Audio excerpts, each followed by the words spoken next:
How are we doing, everybody? Hola, Welcome to another episode of Getting Jiggly With It. I'm Will. I'm Audrey. I couldn't even say jiggly with it properly there. What are we playing today? That I completely messed up our intro. Again. Again? We're live! There's no again. We're playing Stonesaga. Stonesaga. We're playing Stonesaga by Games. Remember, they told us in the Battle Bears how to say it, but I'm just good with They are currently running a Kickstarter campaign of this game, so you can go out and back it, check it out, do all that. We figured we were going to do the basic tutorial, but we're actually going to do it as a tutorial, the same way we did ISS Vanguard, and we've done other games the same way, where we're just going to follow the tutorial, the quick start guide that they have built. They have this little quick play guide that you're supposed to do for the first scenario. The game that they've sent out to previewers has 3 of the scenarios. I believe there's like over 20 scenarios in the core game, and then I think there's 2 expansions that have like 3 more scenarios. So there's lots of growth in this game. What Stonesaga is a more of a storytelling game. There's not as much in the way of like points and attacking and all that. You're really trying to survive. You're trying to collect resources and make it day by day, night by night, till the end of your particular event. So right now we are doing a crisis priority 1. This is our campaign start. We'll go over that, and we want to make it through that, which includes completing a couple different quests. Once we do that, we succeed, and then our things that we get, so the tools we learn how to craft, our settlement that we build, and everything will carry on through each generation to go through, like I said, in this particular beta prototype, there are 3 total, and there are a couple bad guys that you'll be able to go up against when you make it to the 3rd section. With that said, we will give a brief rundown of the game, but of course we will be learning how to play the game together through the quick play guide. All right, there we go. We are set up for a 2-player game of Stonesaga. And why is that? Because there are 2 survivors in this game. There are 2 survivors in this game. So this is supposed to be a kind of like a Paleo-America type game where you're back in time. You don't even know how to really make fire. You got to learn how to make fire. You don't have tools. You don't have weapons. You got to learn how to do all that stuff. But at the same time, it's a little bit mystical, right? I mean, I don't think we had big giant walking. I'm showing it on the webcam, but I don't think we had big giant golems walking around the earth back in those times. But there we'll just put them up there. That way they're pretty on the screen. Still disappointed didn't get to paint them. We always like to paint the minis, but sometimes that does give a false impression of the game. So the publishers tell us not to always paint them. So in Stonesaga, we are each our little survivors here, and each location, each hex has got certain types of environments on it. So in this case, we can see we have like a little chasm here, we have a cave, we have some forest down here at the bottom, and we have a nice little lake running through. We also have locations that we have not explored, so we're gonna have to explore those and figure out what's going on. During our turn, we can do one of a couple different actions. We have 5 actions total, 5 hit points, because it's a 2-player game. Those actions include going through the forest, trying to find goods like wood and mushrooms and animals. We can go fishing, which gets us some water and some fish. We can also just go exploring, and we have this discovery deck, which will tell us and give us things as we go through. Board Game Hype, excited to watch this. Hope you all enjoy this. Thank you, Board Game Hype. Yeah, sorry we had to postpone the stream. Audrey, of course, if you guys have watched any of our other videos, she loves her cat, but she's deathly allergic. No, she's not deathly allergic. She's really allergic to Casper sometimes, and she was deathly. I'm still alive. She was like all swollen up. She looked like the girl on Willy Wonka and the Chocolate Factory.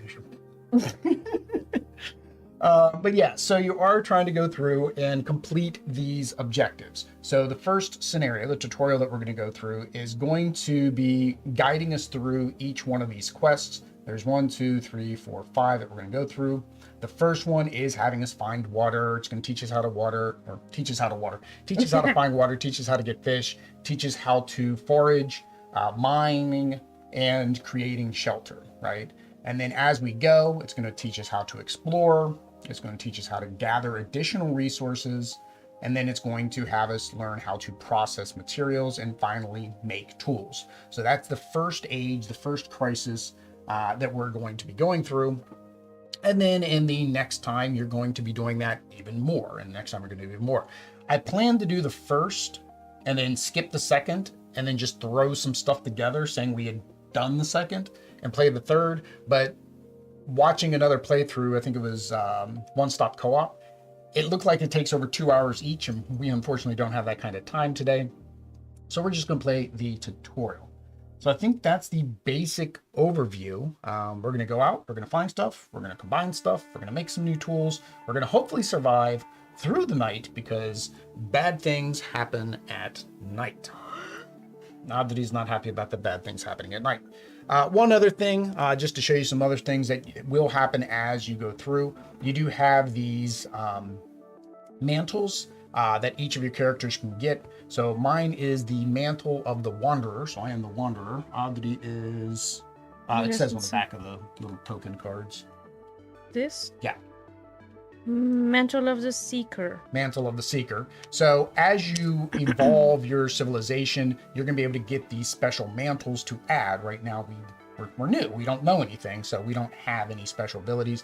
But example, if this was maybe the second or the third, or maybe a future game in another scenario, I could have like Underworld Walker, where when I exit from delving, which we're not going to get into, you can bring one character into the hex along with you. So that means I can bring somebody with me. And then I have another one here that says, for an action, I can resolve a discovery card, and I can add +2 to any of my results for my test. And then Adri's. Right there. It's a spray stalker. When you begin foraging, instead of drawing 2 forage cards and choosing one, draw until a card with animal tracks is drawn. Shuffle the other cards into the deck, then continue as normal. Limit once per round. All right, so that just basically she's supposed to be a hunter, which you can kind of tell with her bow and arrow, as long as you make a bow and arrow. And then Beast Slayer. For an action. Gain 1 major boost to get animal cow. The traits. So might is the cow. It's on your little card we haven't set up yet. Yep. Okay. Or dexterity. Yeah. Limit once per round. All right. So that just basically gives her additional might and dexterity, which you might need to be able to complete a objective. And you can hand me those, since we're not able to use them. I don't think we're not gonna get into these in the tutorial. I think you get these during the second part of the first, I don't know what they're called, the first story, I guess. First story arc. All right, and then so we will go ahead and get started. So I think the first thing we're gonna have to do is we are going to have to create our characters. So we are going to roll die. So we are going to roll 5. So we don't need all 6. We'll take one of these out. We're gonna roll our 5 6-sided dice. We are going to take 4 of them. Ooh, that is a bad roll. What do we need? You want high numbers, and these are not high numbers. So yeah, I get 4. So 1, 2, 3. Well, no, give me the 2. Oh, that is horrible. All right, so I got a 3, a 5, a 3, a 3, and a 2. I don't know what all we need. So might is our toughness and prowess at tasks of physical strength. So that seems important. Dexterity is our coordination and agility, basically how quick you are. Awareness is the ability to perceive threats and opportunities in the environment and other people. Important. That seems kind of important. Conviction, which is the tree, your character's decisiveness, self-assertedness, and ability to persuade others to their call. So that's, I guess there's going to be times when we have to convince people to do things. So I'm going to do the 5 in the strength, because that just, I think that makes the most sense. I'm going to do 5 in my strength. So I used my 5, and then if you don't tell at least 13, you do get to re-roll. Oh. And I got exactly 13. And I know if you get less than 11, you actually get to have 2 traits, but I got more than 11, so that didn't work. All right, so I have a 3, a 3, and a 2. So what do I want to be the weakest in? All right, if I'm going to be fighting things, I think my dexterity needs to be high, and I think my awareness needs to be high, and I'm just not going to be able to convince anybody of anything. So my character is Will, so that is me. my traits. So traits don't actually do anything in terms of like give you abilities or give you anything, but they can be required when trying to complete a task. You can't have the same traits through your characters. So each person would have their own trait. So I'm going to go with, I got cunning, intrepid, indomitable, resourceful, and wise. I'm going to go with intrepid. So my trait is intrepid. All right. And then I am young because I just started this character. This character is young. All right. And I will stick that in. And now it is Adri's turn to do the same thing. And hopefully you can do better than I can on the rolls. But Adri normally does not get better rolls than me. No, I'm really bad at that. Really bad at that. See. I got... Not too bad today. Well, hopefully that holds true for the rest of the game. So I got something on the board and it will not leave. There you go. All right. 18. So Adri got 18. So you want to assign those to your 4 categories. And they should be balanced. I would say, yeah, you definitely want to put one of your 5s in the conviction because mine's so low. And then it's what you think you want to do. If you want to hunt things, then might and dexterity is probably better. 5 on awareness. 5 in awareness, okay. And you have another 5 and a 3. You got 5 on might. You're supposed to be a hunter, so I would probably say, well, you're right. You can always boost it, but you're supposed to be a hunter, I think. I think that's kind of what your character is. But then our dexterity would not be good. You're right. So yeah, maybe if you want to do less might, maybe I should have done higher dexterity and lower might.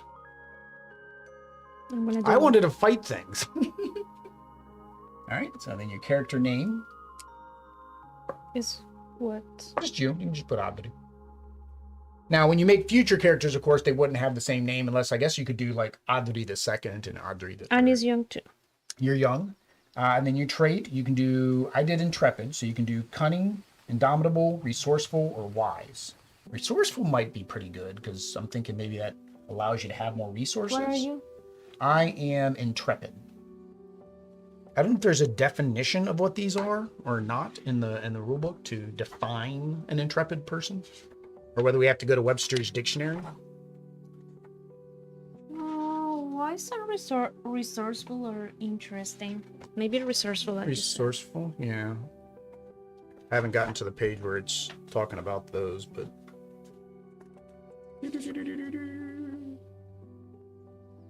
no, they don't explain it anymore in here either to define what those are. I guess you're just supposed to know what those words mean. All right, choose your mantle, which we've already done because we already have our player boards. Determine energy and health, which we have already done because we already have our player boards. All right, and set up tokens, which Adri has already done because they're over there. Adri is the token person. Set up our decks, which we have already done. I did all this before. We will be defining the final production rulebook. All right, so they will be giving a definition of what indomitable means. Indomitable or intrepid and indomitable and resourceful. Resourceful we kind of know. Yeah, and then you gotta insert your in the board. It should have like a little slot. It should fit right in there. That's it, just like that. Mm-hmm. Yep, there we go. All right, we set up the codex. So the codex is your storybook. It's going to at certain times tell us to read. All right, so we are going to start our first game is Seeds on the Wind. All right. When you start a challenge, first read the flavor text on the card, then place the character's token in the starting hex, and then start doing your thing. So first day phase will come up next. So let's start with Seeds on the Wind. Under watch of the distant and icy moon, your people found a passage into a primordial vale long sealed behind ancient frosts. To survive, you will need to find sustenance and a refuge for your people for the harsh winter to come. All right, set aside goals, which we have here, which is the first one is through walls and ice. That's our vital goal. And then after that, our set aside goals is explore your surroundings, gather resources, process materials, and make tools. Once you've completed setup, flip over this card. All right, campaign start. Set up a terrain tray with the starting hexes and 2 random. All right, we've already got that done. Place your characters on the hex. We've done that as well. When you've completed through walls of ice, which is that one there, explore the surroundings. So basically all the quests. then we read outcome number 200 in the codex. All right. The other thing, though, is as we're going, these activities will occur. So we have this little activity dial that will be going up, and bad things or good things will happen as the activity hits a certain level. We also have this unrest, which is our people not being too happy about what's going on. If we make it to 20 activity, then the game ends, which I'm guessing is not good because the whole objective is to finish these goals.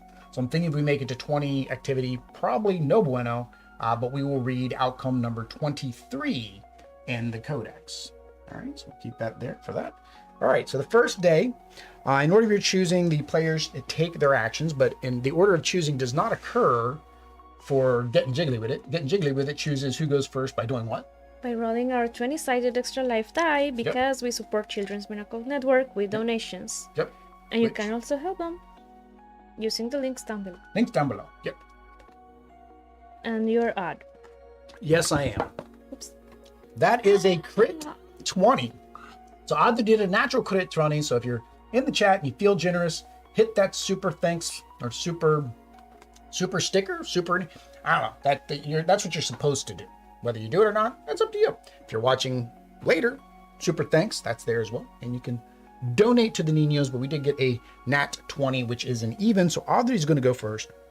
So it recommends that first, one player should gather water at the hexes on the river. To gather water, which would be Oddly, a character needs to spend 1 action point, and you can take 2 water tokens and place them in the inventory on their board. How do I you just take it off your board. Yep, and then it says you get 2 water for doing that. Okay. So that was pretty easy. That was where I put my resources. Yep, put your resources inside of your bag. Sharing, before or after you perform an action, you can share resources and items with any character in your hex. After you gather water, give one of your friends some water. Hola. ¿Quieres agua? Oh, gracias para the agua. All right. All right, so the next thing we're going to do is fish. So I guess I'm going to fish. I will have to spend 2 actions in order to fish. So we have a fishing deck here. So setting up the fishing deck, instead of using the full deck, it tells us to just use FS1, FS2, and FS3. All right. So this will be our tutorial deck, and then we'll start shuffling it from this point forward. So FS1, FS2, FS3. There are different things that are happening here. One are these paths where we're going to roll dice and assign them to our fishing lines to see if we can catch fish. There are a number of resources you can gain. So fish, water, fish, with a number that you have to beat. However, once we build our fishing line, so this will go on this other, the third card will go on this other side, you can see that things could happen. It may increase this number by 1, so this could be a 4, by 2. It could also have a mishap, meaning something bad happens and we take an injury.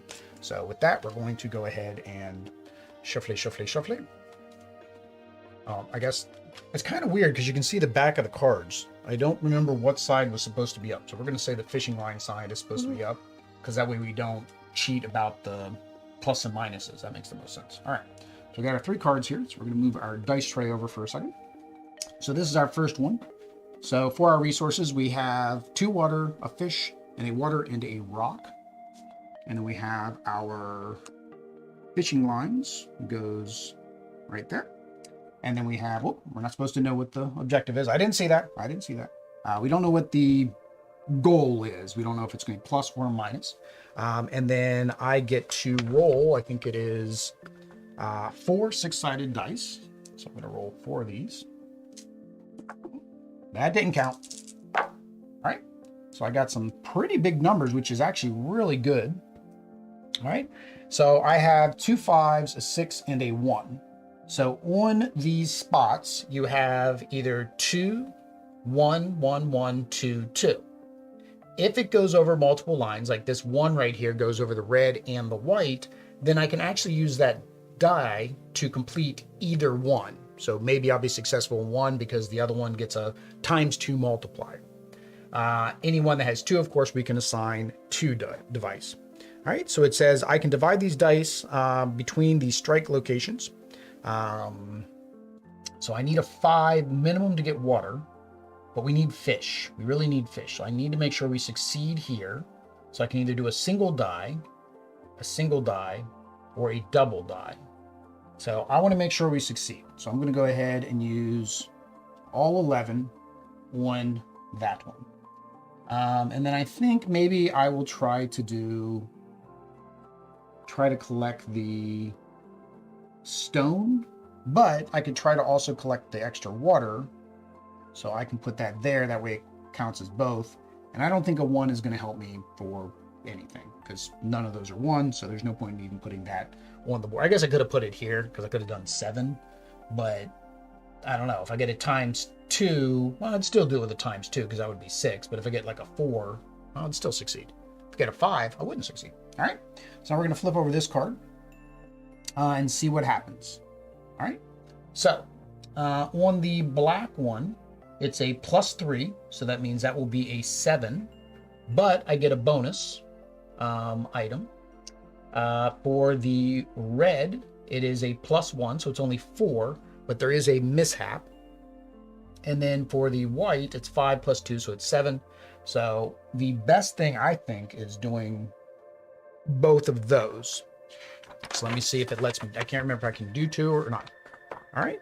So the outcome contains 3 things. Choose a strike location. So we need the fish. So we do the red. So we've got the red here. If the final value of that line, it passes through it. If the line is equal to or exceeds the chosen value, the character succeeds and they gain the food, water, and or materials on that line. All right, so that means I gain 1 fish. I gain all of 1 fish.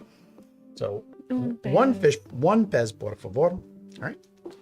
So that is my 1 fish. It goes on the orange side up because these do degrade over time. So they'll flip over to the green side. All right. So yeah, so you choose a strike location. So that's the only thing I could choose was that 1. I can't choose an additional strike location. Now there is a mishap. So the mishap, I think, is if you fail.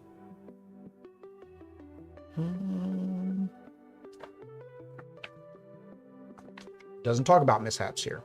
Oh yeah, okay. If you fail the line with a mishap, then you suffer the location's mishap. Okay, so there was no, I didn't fail, I succeeded, so I did not suffer the mishap. All right, so that is that. So these go back here, and then I guess we can just shuffle every time we need to actually fish. We'll just shuffle each time. All right, so that was fishing. So that was pretty easy.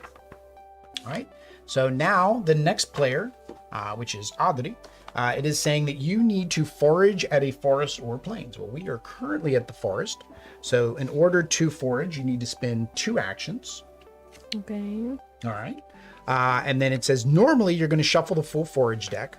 However, to learn about foraging, we're going to take cards 1 through 6. Which side? 5. I thought I didn't shuffle these. 6. I guess I did. 2. Oh, they must be in order. 4. Yeah, they normally are in order. 1, 3. There we go. 1 through 6. Stack them so that 1 and 2 are on the top. The order of the other cards is not important. So 1 and 2 is on top. The other cards, they said, are not important. So Audrey has her forage deck there. All right. So now we're going to follow these steps. So step 1, draw 2 cards. From there, which is why they told you to put so 1 I'm and 2 gonna get first. 1 and 2. Yep. So she gets 1 and 2. Go ahead and put them there. All right. All right. You'll choose 2 cards to begin your foraging. Each card has 3 rows, front, middle, and back. So if we look on these cards, front here, you'll see that you have a fish and a river. You have some footprints. Mm-hmm. You have a river with a rock. You have a tree. In the front. Okay. In the front. In the middle is here. So you have trees, mushrooms. Oh, there's a feather actually up here in this tree too. So that actually counts for this one. You got vines, and you got some bushes, and you got some more mushrooms. And then, yep. And then the very back, you got flowers on and this trees. one, and flowers and trees on that one. All right. So, and here it's showing you that, except for it's showing you on the plains, and we're playing the forest. All right. All right, step 2. Next, expand your tableau. Shuffle the forage deck, then draw 2 additional cards. So from mine. Mm-hmm. Yep, from the ones that they told us to play with. Yep. All right, so it says shuffle them, Two? draw two, choose one, and then add it to your tableau. So can I see first? Or... Yeah, you look at them, and then you choose which one that you want. So the key here is you want to try to be able I got to. a monster. Monster means you have to stop and fight the monster. So here's the thing. If you get a monster in the middle, you're fine because you have these tracks. You can follow the monster back to the middle. If you have a tree like this, you have a tree in the front. So if you were to do the tree, it would count this one. And because that's connected, it would count that one and then that one. So you kind of have to be able to go like piggyback off of them. There are some restrictions on the cards you can choose. So we're going to go through those restrictions. But I am supposed to choose one. But if I draw the monster... Well, this is where it says. Okay. So if there's a predator in your tableau already, which there is not, then you must choose the card with the predator, right? In the same row or the closest predator, if able. If there is ever a predator in the tableau in the front row, then we have to do an encounter. No, you don't have to do that because there's no predators. So if you want to keep going, you don't have to choose the predator. You can choose that other card.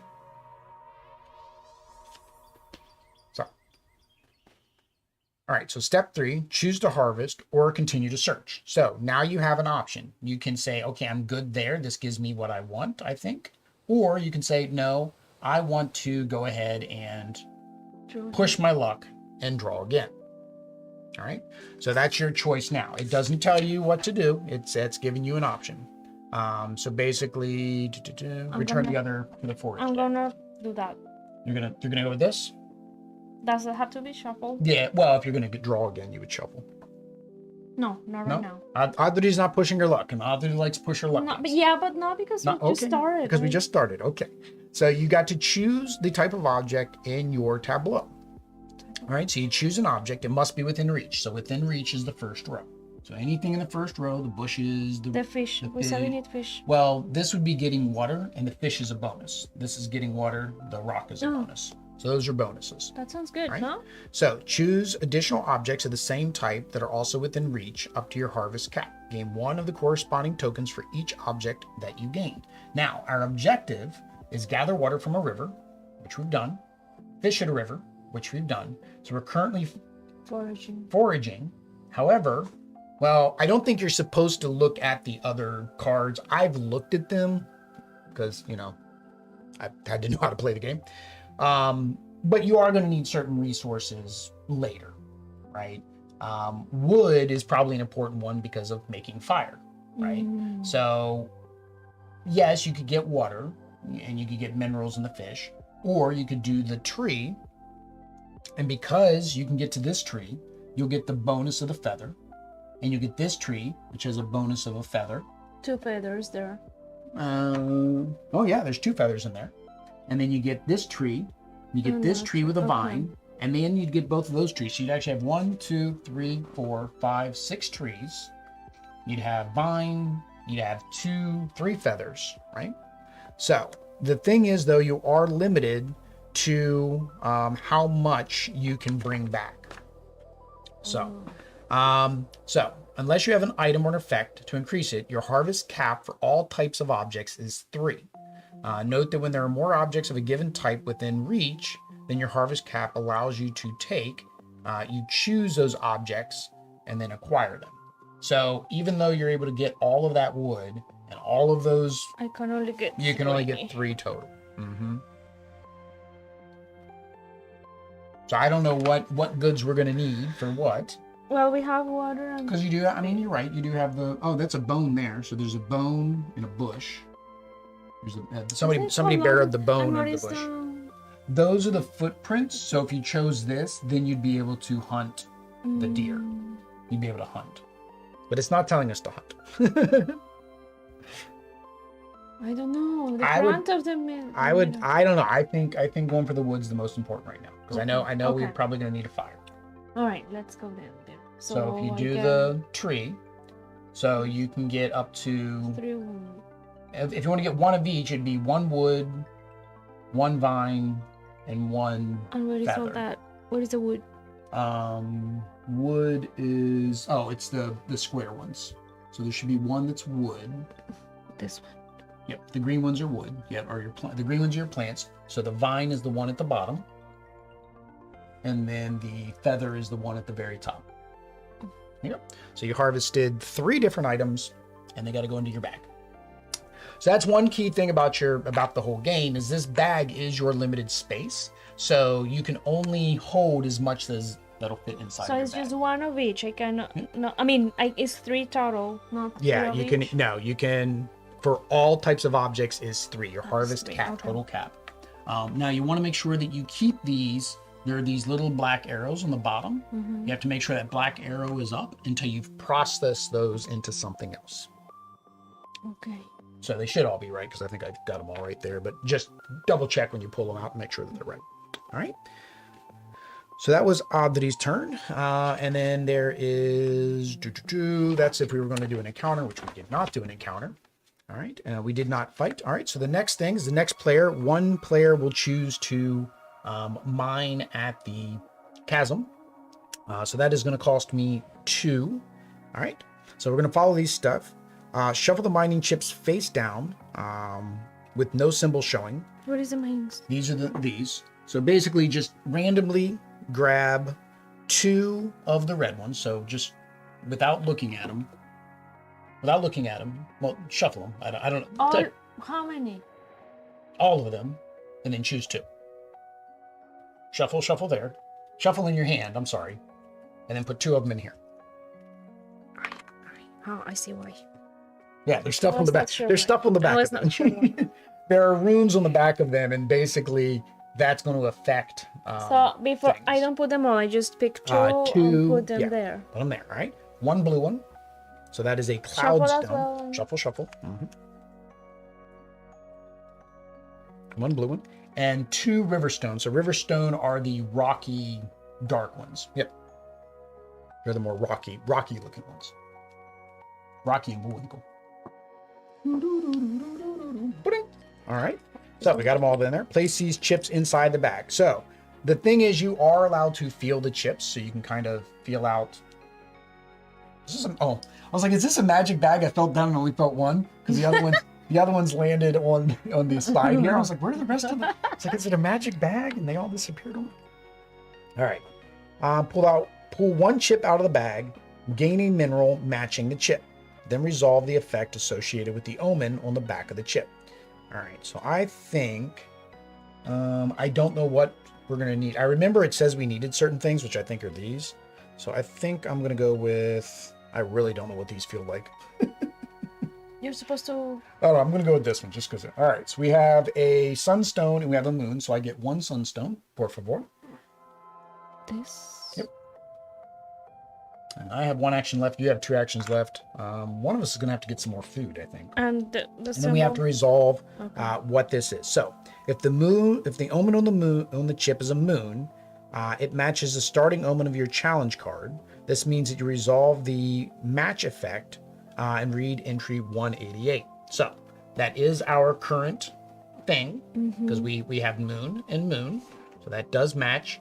Later, it will go off of your night cards. So your night cards will have a symbol on them, and we'll go off of that. But right now, we go off of this. So that means you need to read entry 188 in the codex.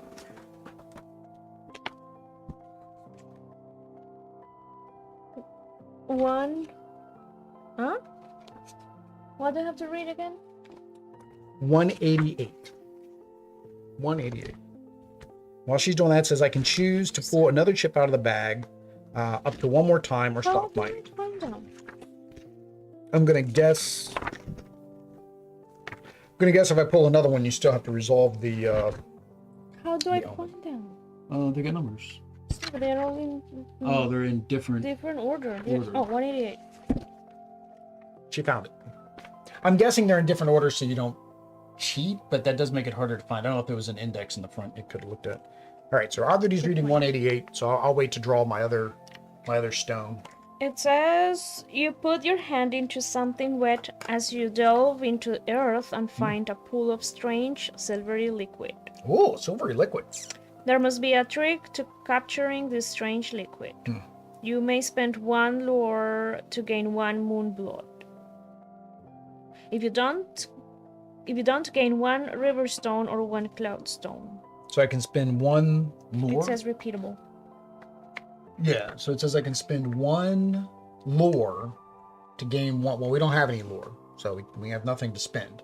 So since I don't have that, I can gain 1 river stone or 1 cloud stone. I guess I'll do a cloud stone because I've already got Cloud stone is the blue one? but give me the tile. That's just for the drawing part, all right? So now I need to try to grab that one. So then I have 1 of each. So I'm going to feel in here and see if I can find. All right, this one's got small bumps. I'm thinking that's the blue one. This one has big bumps. This one has, well, that one has big bumps. Do we put 2? Yeah, we put in 2 river stones. So I think this is the river stone. Dang it. It's not. That was another red one. All right. So I get another red stone. I wanted the river stone. All right.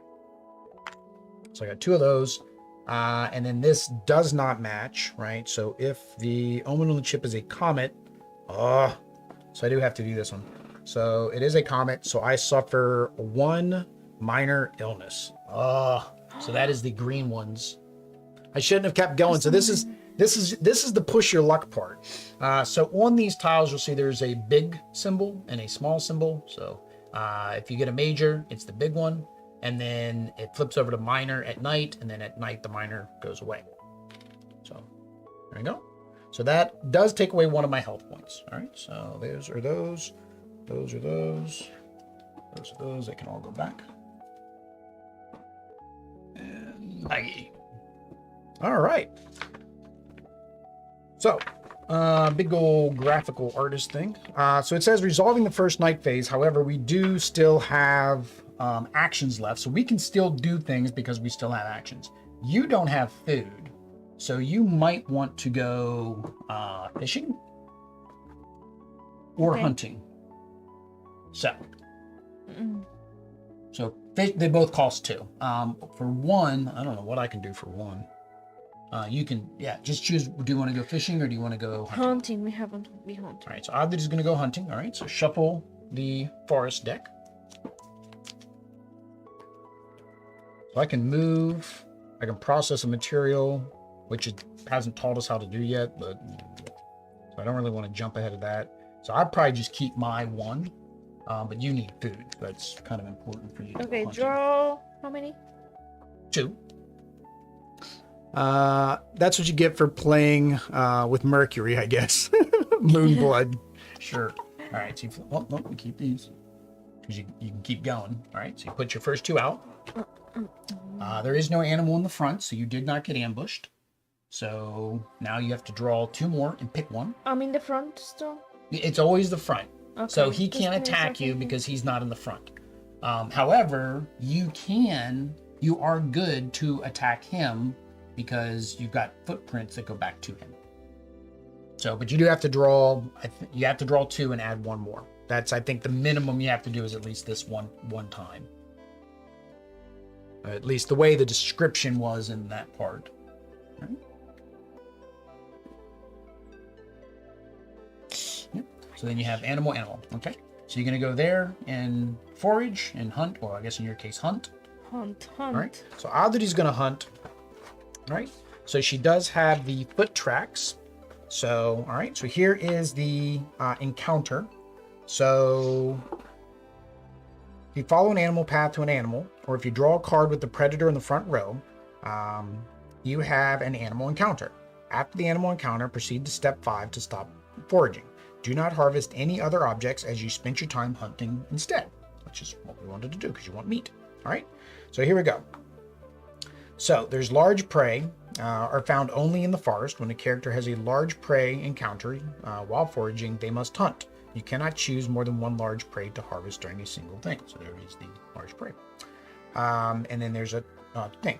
Predators are found both in forest and the plains. When a character has a predator encounter while foraging, they must choose to flee or fight. A character can also intentionally begin a predator encounter by using the animal path to it within the reach of a harvest. In this case, you cannot choose more than 1 predator harvest during a single action. So you can only choose 1, which is this guy, because he's the only one you can get to. All right, so to hunt this guy, or to fight, you are going to do a test to your might Uh-oh. 10 plus, you slay the predator, you gain 2 meat, 1 tooth, 1 shell, and 1 tendon. A 1 to 9, you escape with a nasty cut, suffer 1 major injury. Right? Or you can flee, which you do a test to flee, but you currently want food. So the 3, what? You're going to do a test to your might. So let me see, how many are you supposed to roll? I think we have to go into the actual rule book. It doesn't say how many dice to roll. All right. So we are going to hold on to that right there. And we are going to go to fighting. Fishing, foraging, mining. I guess it's 29 to 33. So it's very much like, it reminds me of ISS Vanguard, right? You have your tutorial, and then it says go to the other book when you need to do the other things. So 33. Foraging. Encounter, page 32. All right. Hunt. Small prey. But how do you determine your amount? You only start with 5. You have to, is it just roll 1 die? But no, because how do you get 1 to 9? Yeah, you'd have to roll a die, but it doesn't say in that section where it's talking about the foraging. It says if you have a predator, which we read about.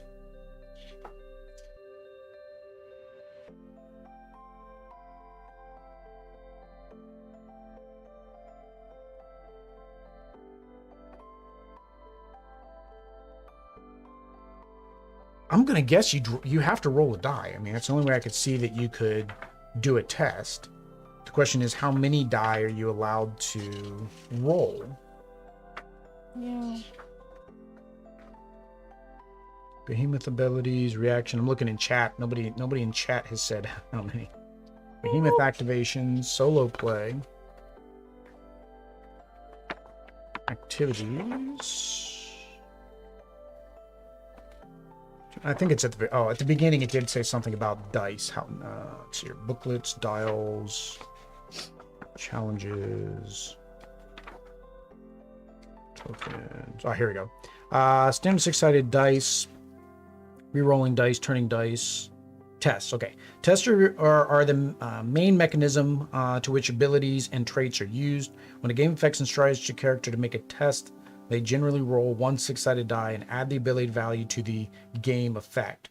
Some tests also include bonus penalties and additional effects based on what the character possesses of those listed traits. All right, so I guess because it showed the might, that's a might test. So yeah, so it's one die. That's all you get to roll. So but you have so to am I get, doing? You're doing the blue guy. Yeah, you're hunting the blue guy. You can't hunt this guy because the predator stops you from getting back there. So. All right, so you get to roll 1 die, and you have to get over a 10, and you chose to only go with 3 might.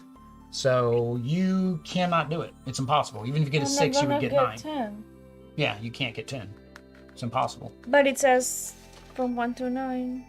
Well, 1 to 9 is what you're going to guarantee get, so you just have to say you got a 1 through 9. Yeah. Yeah, there's no point in rolling because you can't get a 10. All of that to find out Oddity can't get a 10 anyways, because that's how math works. So. You escape. So Avadi is gonna flee, and what happens? Escape with a nasty cut. So I get a bad injury or what? 1 major injury. Yeah, 1 so major injury. Dark red. Yep. Wait, not 2, just 1. Just 1. Yeah, we don't want to take 2. All right. I'm sorry. You probably should not have gone hunting. Fishing was the safer bet. Yeah. Because now you don't have food, and because you don't have food. You have water, so you won't suffer an injury. I have an injury. I have no food. But you won't get fully refreshed because you don't have food. All right. So we are now going to begin the night phase. So the night phase, you can flip this over there so you can follow along. All right. Any effects will be triggered at the start of the night phase. There are no effects. All right. Step 2, we're going to rest. Characters. Oh, we haven't even created a shelter or a cave yet. Hopefully that's the next thing it tells us to do.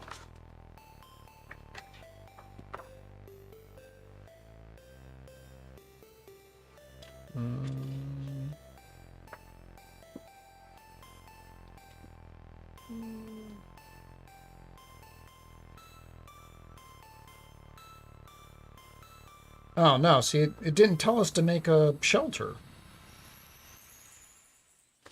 All right, so when were we supposed to make a shelter? I feel like we missed a step. Mine the chasm. So it didn't. It tells us we need to create a shelter at the cave. Does it say how many action points it takes to make a shelter?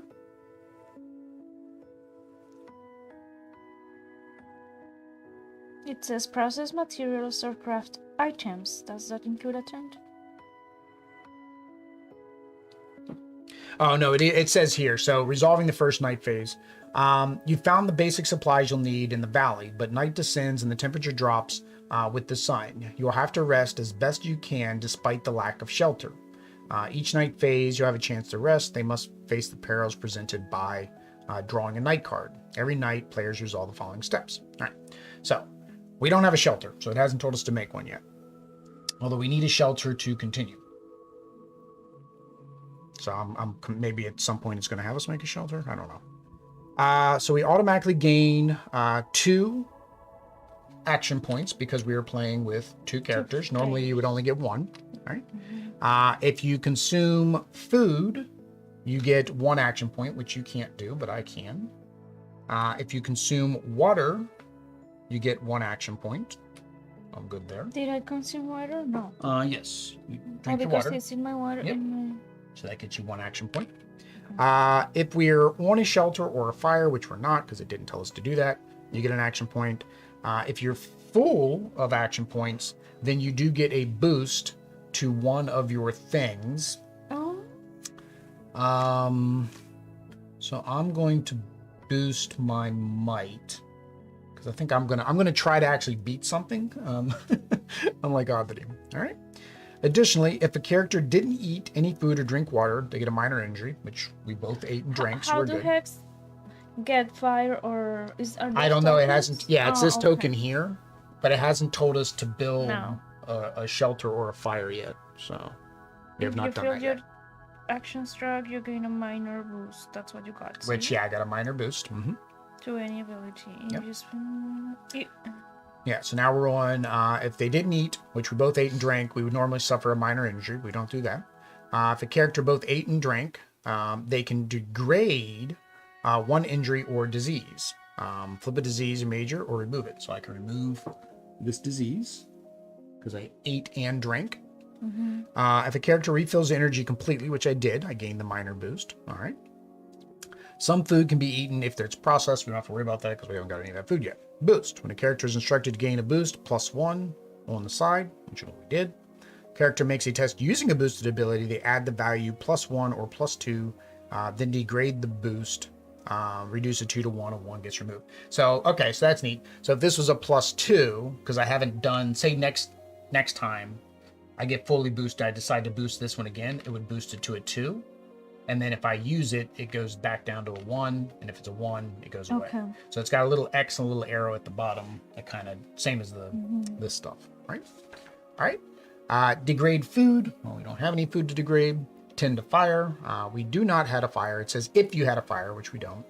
Night actions. If you had any night actions, they would be solved now. We don't, so we don't worry about that. Reconcile inventory, which basically just means that everything has to fit inside of our bags, which they do. And then we would, before we went into this stage, we would do whatever trading to make sure that we get everything to fit because we don't want to lose any resources. And then we draw a night card. So there we go. Draw 1 night card, must be drawn for each hex, which there's only 1, with 1 or more characters in it. If multiple characters the same hex, as is the case now, the group chooses which character draws. I guess Oddity's drawing because she drew. And she has to resolve it. Right? It So says, what's it say? weather group, Well, sullen rain. Sullen Sullen rain. rain. Sullen. Yeah. Sad rain, I guess. Oddity's out in the rain. It says resolve. The sound of rain shakes you from your slumber. Oh, that's not good. Everyone in your hex must test the eyeball. Slide it up. Awareness. Awareness. All right. To endure. To endure. Add +1 for each of the following you have. Clothing item. Nope. Tent. Nope. Fire. Nope. What do we need to pass? Oh, that's okay. There's results. Okay, so I'm going to go first, and then you'll figure out what my results is. Okay. So it's 3 + 1, 4. Oh, what happens? Lose actions and suffer one major Lose disease. 1 action and 1 major disease. Oh, The coronavirus. the coronavirus. This is pre-corona, so this is not COVID-19. This is COVID-19 BC. All right, so you have to roll. Okay. 1. Ooh, but you're at 6 though. Same. But you started at 5, so you're at 6. Yeah, yours is at 5, so it gives you 6. Okay, so it's the same. Lose 1 ability. Oh, because I was It's 1 to 7. Oh wow. Okay, so 1 to 7. That's bad. And suffer 1 major disease. Studio says, "Achoo!" Wow, so you only have 2 actions next turn. I know. No, you can't. No, die. What you is got this plenty one? of health. This is your health. So based on the player count, you only get to have so much health. So at a 3-player game, you can go up to 4 health, and a 2-player game, you can go up to all 5 health. So we have 5. So you health. have 5. Oh. Technically, you have 3 left. All right. So she resolved that. And this was a group, so it said whether in group. So at the top, it'll either say group or solo, determines who needs to do it. Our new symbol now is a cloud instead, but activity goes up to 3. So we're not at 4. 4 is when we get to do something, good or bad, I don't know, but that's when we'll do that. All right. We drew the night cards. We did all of that. We did the tests. We did that. And the activity, which we have not hit the activity to see if that occurs. And then that's the end of the night phase, and it's got a pretty little picture. All right. So, making tools. The crafting... Oh, there we go. I flipped 2 pages? Yeah, I must have flipped 2 pages. Yeah. All right. The second day onwards, now that night is over, a new day has begun. The group can move on to the next goal, explore your surroundings. I didn't think we could do that. Oh, okay, here you go. Resolve the first... I forgot. I was supposed to flip this over... Before night? Yeah, but it didn't tell us to make a shelter yet. You flip this over. This goal is completed when all of the actions have been completed. And then you flip this over. So I'm confused about the create shelter part. Because nowhere in the getting started did it tell us to create shelter. Yet this is now telling us to put this into play. But you're not supposed to put that into play until you've completed this one. So yeah. So I'm gonna do what it says. It says put explore your surroundings into play. And then this text. Oh, okay. Well, it does flip over. See this? And I'm guessing, again, prototype. They might be taking the shelter part out as a requirement. And that's supposed to be done later. So it's highly possible it's a prototype and this should have been flipped over. So what it says is, while many plants and animals of the valley are strange to you, you have found the basics of survival in your first day. Now night descends. Resolve the first night phase, then put explore your surroundings into play, which is what this made us do. But yeah, we still don't have a shelter. All right. As the goal explains, characters can explore an adjacent tile to discover. So explore your surroundings. As you enter the Vale, you must take stock of your surroundings in this strange new place. You can use the explore action to move into and explore an adjacent unexplored hex by spending 2 actions. Then resolve a card from the discovery deck. Right? This goal is completed after a 3rd hex tile is explored. So once we explore both of those, this one gets completed and we get to go to the next one. So we'll flip it over and then do the next thing. All right. So we can explore. I've got plenty of resources to do it. I feel like you're probably going to have to get food and water. Additionally, characters can move between explored hexes by spending one action point. And when you go to another hex, then you get to do a discover action as well, right? That's what it says here. All right, new features do not require to pay an extra action. Plains and dried flats are considered open terrain, so you don't have to worry about that. So if we flip one of these over and there's like a mountain or something like that, you have to spend an extra action to get through the mountains. That's what it's saying. Proceed at your own pace. From here on, when a goal card conditions are met, flip it immediately. The group can start working on the next goal without waiting for the day to end. Explore and enjoy yourself, but keep in mind that if the activity reaches 20 or higher at the end of any night phase, the game will end on its own, and you might not like the conclusion. The remainder of this guide covers the remaining goals and basic concepts needed to fulfill them. So there's gather resources, make tools. Still don't have how to create a shelter. So I'm confused because this did say that we had not created a shelter yet. It was like, too bad it's night, you don't have a shelter. But nowhere does it say how to make a shelter. So I'm going to come in here, figure out how to build a shelter or make a fire. So 35 to 36. All right, 35. Processing and crafting. Well, I know, no. Crafting, no. Building structures. Build a structure in an outpost. That's still not a shelter. It's still not a fire. Unrest. So that's not it. Fishing, foraging, mining, delving. How do I make a fire in a shelter? All right. Nothing on any of that talks about it. All right. Because, yeah, you can build an outpost. That's an actual thing you can do later in the game. Maybe that's something we will discover. No, you're supposed to be able to make it. Valley crafting. Structure deck. That's not a shelter. I'm not supposed to look at this one, right? No, not that. That's the story. Awareness. Shelter legends. Oh, my injury. Valley hex overlays. There you go. Fire shelter tokens. These two-sided tokens represent fire and shelter in a given area. When a game effect creates fire or shelter in a hex, place a corresponding token there. During the 10 fire step of each night phase.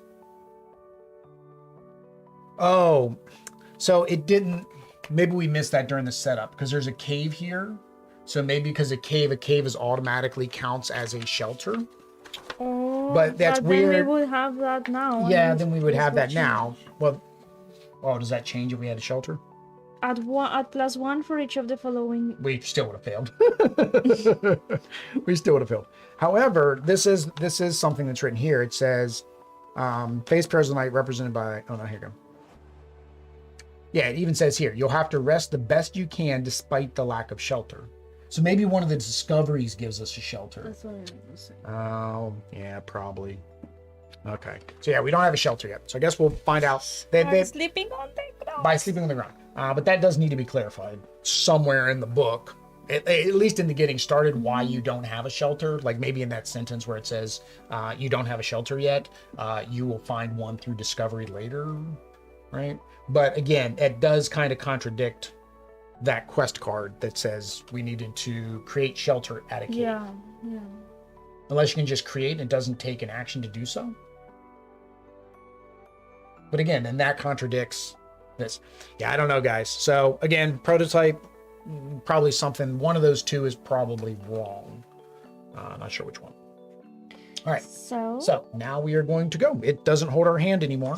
The only time it holds our hand is when we need to do gather resources, which is a future one, processing materials. So this one here is just explore. So it takes 2 actions to explore. The only problem is you don't have enough actions to explore. And I have 2 actions. Yeah, but then you would not have any more actions. Well, no, you could explore, but then I would need to be able to do everything else, which takes 2. And if we're in 2 separate tiles, then we have to do 2 night cards at the end of our turn. So I would say you probably should just fish while you're there. I'll explore and then I can come back. Okay, I'll fish. Fish. All right. So Adri's going to fish. So shuffle, shuffle, shuffle. And you get 4 dice. So draw the first card. And put that face up for the fishies, or for what you can get. So you can get 4 fish, but you need a 4 to get 1 fish, 6 to get some rocks, some shale maybe, 2 to get water and a vine. And that one goes here. All right. So those are your fishing lines. Oops, that is the wrong way. Goes that way. You got to put the numbers in the bottom, and then you roll 4 dice. Dun dun dun. All right. So you have. All right. So your choices, yeah, you can either try to go for fish or try to go for water. It's really your choice what you would prefer to get. There may be a bonus as well at the end. No, you can only choose 1 line. Now you can put it. Remember, you can put multiple dice on lines that over. Like this one. That cross, but unfortunately, so like here, that would be a good one to cross because that gives you a chance at water or fish. You need 4 to get fish. You would need 2 to get water and a vine. So that's pretty easy to get. I don't know how to do this part. How do you get the 2? So if you want to get a 2, you just need to make sure that you have in the red path a number higher than 2 times whatever. Now it could double, which could make it 4, or it could be a +3, which would make it 5. I need 2 dice that are higher than 4. Well, plus whatever this end thing is going to be. So I would say probably like if you put a 6 here on that red black line, you're guaranteed to probably get the water and the vine, right? Then yeah, you could on the black line you could put 2 of the other ones together, like maybe the 8, right? And then the 1 isn't going to do anything for you, right? So now you take the last one and see what happens. All right, so the black line, so the fish now costs 6, so you technically can get fish. The red, which is really what you're going to go, you get a bonus, and it's +3, so it's 5. So technically you can do the red, and you get a bonus. The bonus, does it say down here what the bonus gives you? Yeah, you go bonus.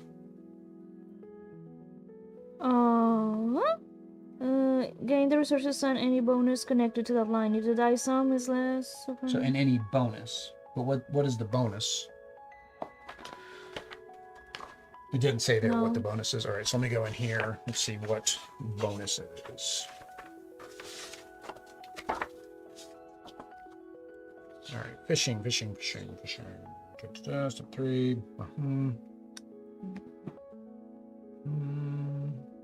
Mishap. Here we go. If the modifier has a bonus written beneath it, resolve the bonus effect for the terrain at which you're fishing. Okay, so it's based on the terrain. So you are fishing at a river, so you get +1 water. So if you do this one, you'll get 2 water and a vine. If you do this one, you'll just get 1 fish. I'd say the 2 water and a vine's good because then you can give me 1 of the waters. Okay.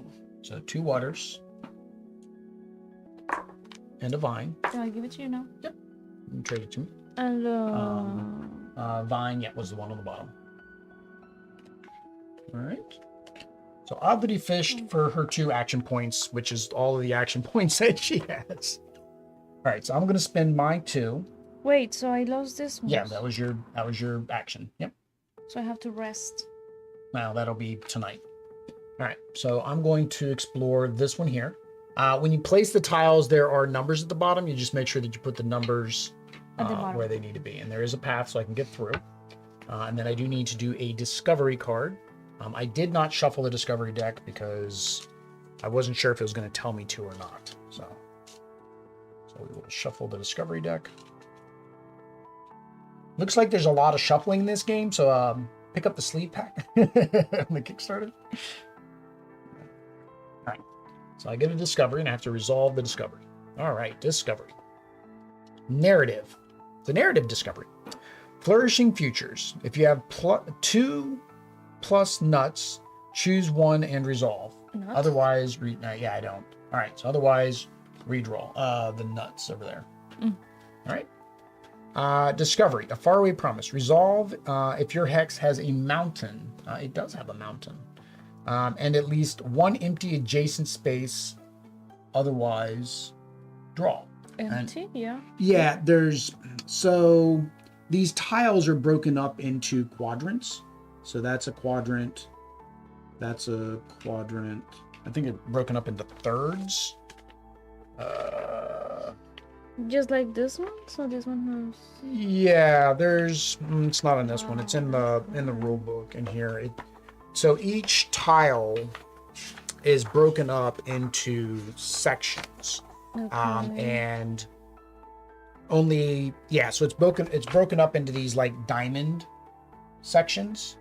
So because these tiles can go on them, you can have up to 3 total. So it says if there's an empty one, and so technically, yes, there's an empty one near me because nothing's on any of those. All right. So one empty adjacent space, otherwise redraw. Okay. From a high place, you see over a ridge that hems in your world. I'm testing my awareness, and I put it on my might. So here we go. Oh, but I get to +3 if I'm intrepid. That worked out. Okay. I get to do a test. Search the horizon. All right, so I'm going to roll that. So it's 2 plus 3 is 5, and then I'm intrepid, so I get another +3, so I'm at 8. 8 to 11. Gain a minor boost to, what is that one? Conviction, the tree. Place a new terrain tray. All right. So this is going to be very similar to the dragon game we played. So when you place a terrain tray, it must touch 2 other trays. So this, we'll just put it there. So it's got to touch basically like that, or I could do it, I guess we'll do it like that instead. It has to touch 2 other tiles in some way. Yep. And then we just put on new undiscovered places. And our land has grown. We have found more stuff. Let's move these up here now. All right. Yeah, that's it. If I'd gotten a 12 plus, I would gain a major boost. Place a new terrain tray. See the rulebook, if able. Flip 1 unexplored in that tray. So that would actually. So then, not only would you get the tray, you'd also get to see what is there. All right. So we'll put that up there. That's there. All right. So that was my first 2 actions. So I have water. The problem is it takes. If I don't get back to you, then we have to do 2 night cards. So I'm going to go ahead and spend 1 action to come back. All right. Which means then I have to do a discover card again because I went into a new location. Hazard, pitfall. Resolve if your hex has wetlands or dried flats. Otherwise, redraw. It has wetlands, no? No, we don't have wetlands. Wetlands is that one there. Oh. All right. Ooh, no hazard. Okay. Hazard. Fall and debris. Resolve if you have mountains. We don't. We have a cave. We have a cave. That is not a mountain. All right. Discover. Mystery. Strange rumble. Resolve the following. A loud thrum shakes the valley, and you hold your ears as the sound seems to fill your mind. You may spend 2 lore and read the outcome on 503. We have no lore. Which is lore? I have these little tokens that we collect. So later as you play, I know the lore gets added with the behemoths. So later as we play, the behemoths will put lore tokens out that we can collect. Otherwise, I need to test my strength to steady myself. +2 if attuned, and I am not attuned. So I do a test. All right, so I got to do a strength. And I've got, well, luckily I got 5 + 1, so I actually have 6. So 6, 7, 8. So I have 8, 1 through 8. Nope, that's not good. You have to get 9 plus. You struggle your feet, losing your lunch. Discard all food and water in your stomach. In your stomach. Is that what you had? Is that your stomach? Well, I don't know why it says What is stomach. this? This is what you This eat? is no. This is where that tile would go. Right. This is supposed to be your stomach. Until you put it in your bag, I think you're supposed to put it Yeah, down but here. you don't have anything in your stomach. Well, this would have been here, so I could eat it. Also, in. you don't put Yeah, it this here? is nah. I think you're supposed to put one there so you can eat it at the end of the night. So yeah, I lose my water. Oh, Lose no, my that's the water. water I gave you. That's the water you gave me. And everything else costs 2 action, right? Even getting water costs 2 action. Getting water. Where was that? Action, right there. 1. 1 action to get water. Yeah. 1 action for spending water. For spending 1 water. Oh no, that's night. Flip over. That's sleeping. Oh, That's night. I think. Let me see, because you were supposed to do. You did water first. And I can't remember if you did 1 or 2 to do the water. So water's not mentioned on that list of items that you can do. Huh. All right, so that needs updated. Subterranean. Here we go. Gather water. First player. Yeah, so spend 1 action to get 2 water tokens. Okay, that's good. All right. So I'm going to spend 1 water action to get 2, put 1 in my bag, and 1 down here for the night phase. All right. So we go into the night phase. So now we flip over the cards so we can go through the Night steps. phase. Night phase. Rest. All right, we get to rest. So the first thing, this goes away because I did that. Each player gains We gain 1 for 1 resting. automatically. Yep. 2 if only 2 characters. Oh, 2 with 2 characters. Yep, so we get 2. 1 for spending 1 water. Okay, so I spend 1 water. 1 for spending 1 food. Oh, you spend 1 water. 1. I have no food. You have no food. If you hex a hex The hex we're on. has what? If your hex if the shelter, the fire, or which it doesn't, shelter. because again, we don't know why we don't have shelter or fire. But If you filled your action track, no. no. If you spent food and water, Food and water, no. nope. If you did not spend any food or water, oh no! Suffer a minor injury. Food or water. I didn't. Oh no, I spent water. We spent water. Degrade food. Degrade food. Degrade food, which we have no food. Tend fire. Can't do that because we don't have a fire. Night actions. Characters can perform sleeping actions. Oh, this only goes down if. These only go down if we are fed. Wait. No, degrade each feed, meat, mushroom, and root token. No, Tend it's degrade fire. food. No, right here. No. Disease or injury. Yeah, so you only do disease and injury if you eat and. Yeah. Yeah, so these stay. Okay.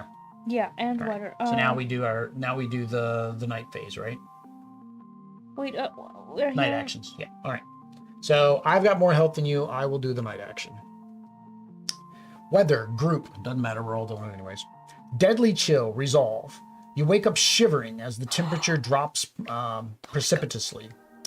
Everyone in your hex does a might check to endure. Add +1 for each of the following you have: shelter or clothing. Nope. Yay! And I lost my might check because mic check 1 2 1 2. All right, so 3 5. I'm at 8. I lose 1 action and suffer a minor disease. Oh wow! I am not doing too well. All right. How much can we hold in our bags? As much as the bag will fit. All right, roll. So you have. But doesn't your water go somewhere else? That's my extra water because I got 2. You have not put it in your Ooh, stomach. 5. 5 plus 3 is 8. You still lose 1 action and take a minor disease. Yeah, well, yeah, we have 2 whole actions. Oh man, you're gonna have to come with me on the tile. All right, and then activity goes up by 1. It says reconcile inventory. Each character discards tokens that do not fit in their bag. Yeah, So but it's we're just good. whatever it fits. Draw night cards. We did that. What? We're good. We're done. We're back in the daytime again. Oy. It's daytime again. Okay. You want to explore this time? You want me to explore and you come after me? I feel I'm dying. I'm The problem is we only have 2 No, but actions. you're Maybe we smart. don't explore this time, and instead we I have no we go comida, I have foraging. no- Okay, explore and foraging. And Well, then don't foraging. explore. We just stay here and get food and water. We don't have enough to go and come back. Okay, no, we have to stop. We have enough if we both go. But then, no, I wouldn't have enough to do anything else if I moved to where you are. Yeah, it's best if we stay here and probably do all that now. All right. So I'm going to forage. I'm going to try to forage in the forest. So that is my 2 actions. So I've got water, so that's why I'm foraging. Oh, no, I need food. I need food and water. That means I have to hope for a deer and not a predator. Well, but I got 5 might. I have the higher might, and I only needed 10. 1, 2. All right. Well, we're good. We have a guy back here in the back. All right. So I draw 2. Oh, there we go. So I got my. No, but that's gonna. No, but this path. How do I get to this guy? See, it's we're getting back there. How do I get to him back there? I think it's if you can get one in the middle, because right now there's a predator in the middle though, which means I'd have to go after the predator. All right. That's the thing, is like if you shuffle the predator back in, he can come back out, because there's.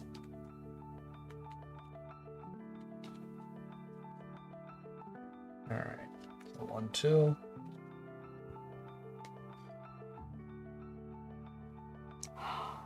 There's more footprints. I can get back there. Woohoo! All right, I'm gonna stop. I'm gonna stop because I don't want that guy to pop out. All right. So I got footprints here, which gets me to the second section. And I take these footprints here to get to the back section. So there are 2 sets of deer back there. So I'm going to hunt those deer. Where's my hunting? Hunting, we will go. Large prey are found only in the forest when a character has a large prey encounter. While foraging, they must hunt. You cannot choose more than 1 large prey to harvest during a single foraging action. All right. So I'm going to test my hunt. Hunting is not might. Hunting is dexterity. Hunting is... Fighting is might. So technically, if I go after that guy, I can use my might. We did it wrong like 2 times before. No. That was right for when you did it, because you were fighting. This is the first time we've gone hunting. Hunting uses dexterity. And I need an 8+. I only have 3. So I have to get a 5 or a 6. Whereas if I go after the predator instead, if I go here and go to the predator, then I'm trying to figure out the point of the predator being back here. Like, why would you go? I guess you could end up with none here, so you end up going back there. The predator. So either way, I need a 5 or a 6. Actually, doesn't matter which one I go after. I need a 5 or a 6. The difference if I hunt, nothing bad happens to me. So I think I'm going to hunt, because then nothing bad can happen to me if I fail. So that's fine. So you get to roll 1 die. Come on. 6. Woohoo! All right. So that was a successful hunt. See, once you get equipment like bows and arrows, that makes those go up. It gives you plus might, plus dexterity. So, all right. So dang it, I closed the book on myself. 8+. You bring the graceful antlered creature down. Gain 3 meat. 3 carne. De estos. 3 carne. Gracias. Oh my gosh, Courtney doesn't want to come. 1 bone. Oh, dang it, you guys taught me bone. Gris. No, it's gristle. Gris. Gris. Huevo. Hueva. 1 hide. What? Hide. Chris hide. The one on the bottom. Yep. And 1 tendon. Tendon. Let me see. Tendon. What's a tendon? This Hang one? on, some. Oh, this one. Ew. No, that's a coral. Hang on, let me find the tokens. Pictures of the tokens. Does it show pictures on the foraging card? Mm, Oh, here we go. Tendon is okay. Tendon's just the other bone. the thin bone. See. Yeah, the other bone. All right, and so here's the thing. My foraging limit is 3. I don't know if you're going to successfully fish. I'm gonna unfortunately be. Oh, but you don't have any water either. No, I'm dying. All right, that's fine. I'm So sick, I'll do 2 injured. meat, and I'll trade you 1, and then I will get a. I'll get the bone because I feel like the bone, maybe I can turn that into a weapon, like sharpen it up, make it a weapon. This would make it so you don't get cold. All right, well, so I can't take any of these. So hopefully there is a. We also have the upgrades where you Why? because you can only foraging 3 items. Oh, 3 items. Because we don't have you cannot any. Give... All right, so there we go. Got meat, fish. Oh, we'll put your meat down here because you're gonna eat your meat later. All right, so that was my 2 actions. So I guess you're gonna go. You can either gather water or go fishing for water, which could give you a bonus. I guess fish. All right, so Aldi's gonna go fishing. All right. Oops. Oh, there's the discoveries. There you go. All right. So that is the first one. So you have fish. Oh, extra water, and extra fish. And then the number, number down. All right. So those are your paths, and you get 4 dice to roll. Come on, dice. Come on, dice. Necesito fish y agua. Not bad. Oh, that's really good, actually. Yeah, you should be able to succeed at least one of them. Now, the question is. There are 2 overlapping. Well, yeah, but the question is, it says choose a. Oh, you choose a line. Never mind. I'm overthinking it. All right. So the question is, do you want to get? You've got meat, so you can either get double water. It's probably your best bet is to just do double water. So that's the white. So 4. So if you put 12 there, I mean, I don't think anything would ever exceed 12 because that would make it like a no-win scenario. So you put 12 there, you're guaranteed to get your water. Mm-hmm. Okay.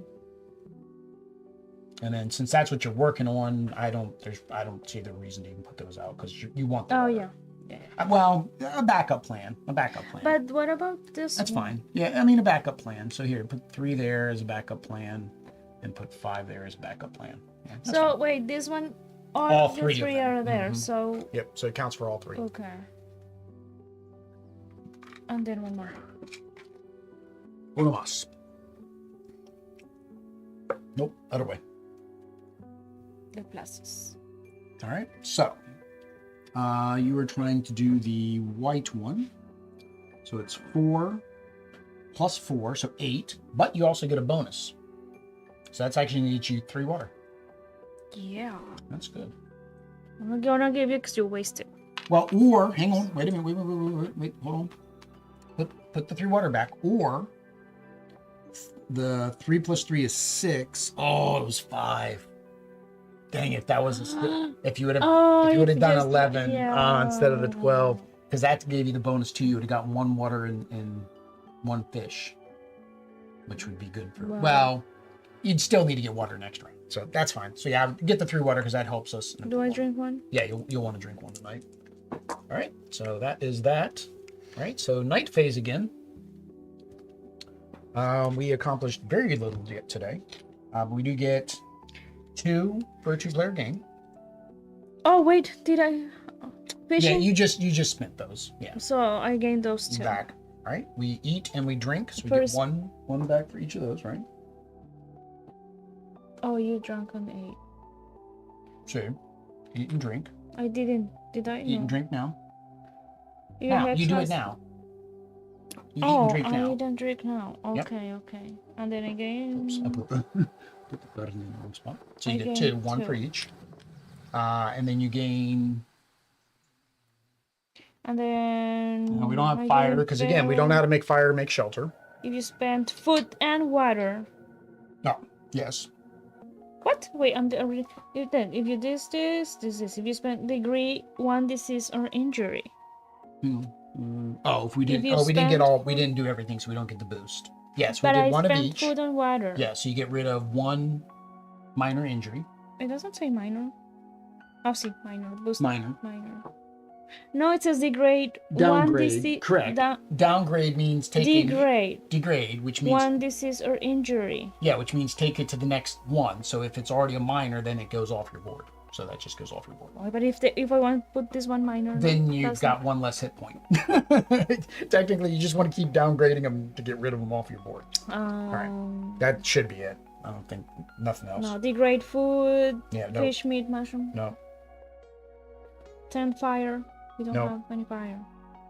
Night actions. Night actions. All right. Me? No, you've got more damage. I'll do it. All right. Night action. Danger. Group. It's still group. Spreading foulness. If anyone in your hex is diseased, yes, and me, choose one and resolve it. Otherwise, redraw. Oh, choose one of us. All right, I'll resolve it. A vile odor awakens you from your slumber. Thankfully, the sewage is contained to the waste pit. You must have a waste pit in the hex to choose this option. No effect. Or we don't have a waste pit because we haven't learned how to do that. Or the disease spreads. Each character in this hex suffers one minor disease. Is that what we're getting? Yeah.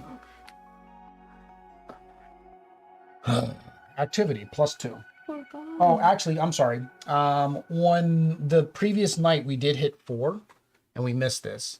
As your people explore the valley, they find impressive abundance. Each character in a hex tile with a river, lake, or wetlands gets 1 water. So we basically both have 1 extra water. Well, that happened last night, and we forgot to do that. So now we are going up +2, 5, 6. 8 is the next one. So remember, 8 is the next one. All right. Next day, we're not dead yet. We got 3 health. We're good. All right, so we both have water, so we don't have to do anything with water. So we can technically explore now. So do you want to explore or you want me to explore? When we explore, we complete this objective. I want to explore. All right, so Abdi's going to explore. So 2 actions. Oopsie. Right. Then she's going to go here. Where is the bottom of this one? Oh, there we go. So it goes there. Oh, you found a lake.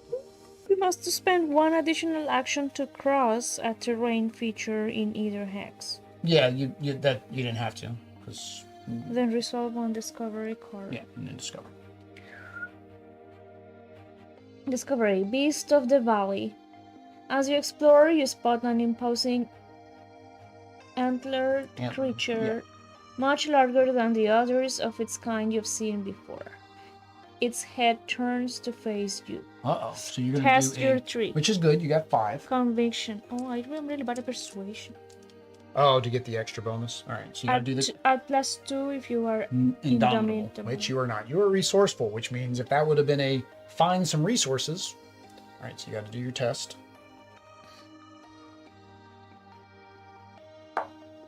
1. So you have 6. In a terrified panic, you flee. Move to a randomly selected adjacent hex. Randomly selected. Okay, so we're going to say this is 1, this is 2. For now, even, odd. Right? Even, odd. Odd.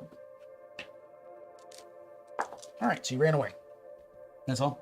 You suffered any injuries? Then increase activity by 1. Oish. It's almost at 8.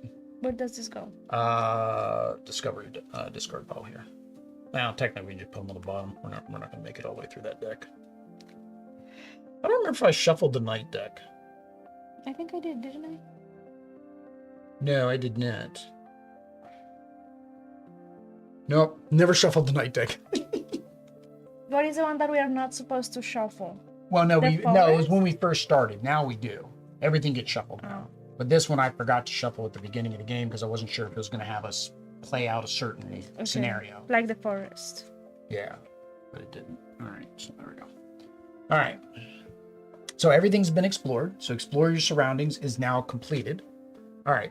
You found nourishment and shelter. shelter. I really think there's a bug somewhere in the quick start guide that's supposed to be shelter, and we were supposed to just know that that's shelter because it's a cave. It's my only assumption. Yeah. But again, the description says it isn't. So we're gonna put a shelter there. Doesn't help us for previous turns. I mean, technically, if we want to say, that means you would have one more and I'll have one more, which means I get a boost. So, all right, I'm gonna put that back on the. I don't think I'm gonna hunt this time. Let's make that one better. All right. So there, we got shelter now. All right. You're ready to face your goals for the next day. Put the vital to gather resources into play. All right. Gather resources. To thrive in this new place, you'll need to acquire resources beyond just food and water. Fortunately, this valley has many materials available, but you'll have to work to get them. Gain the following materials. We need 1 wood, which you have. 1 fiber, which you have. Okay. No. The one is here? No. We have to have these. 1 wood, 1 what? 1 wood, 1 fiber. What's a fiber? 1 fiber. The vines. Okay. You actually have 2 of them. 1 sunstone. I forget which one's this. I think that's these ones. 1 sunstone. 1 cloudstone. Yep. So all we really need is 1 riverstone. So one of us is going to have to. I guess that's what I'm going to do now. I mean, that makes the most sense. I've got the chasm, so I'm going to go ahead and do the thing. So what was it? It was two random reds, 1 random blue. Yeah. So you want them? Hold on. Mining. There you go. Gather mining chips indicated for the feature. See back of this card. All right. We're doing a chasm. So 2 random reds. You want me to choose them, or you want? Yeah, 2 random reds, 1 random blue, and 2 random dark grays.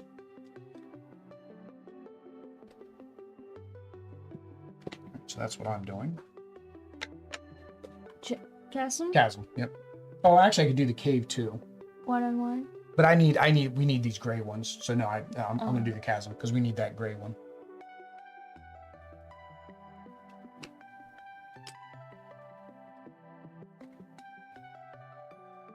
You did 1 blue, right? There's 5 in here. Yeah, 1, should be. 2, 3. 1, 2, 3, 4. 1, 2, 3, 4, 5. Yeah. All right. So which is the?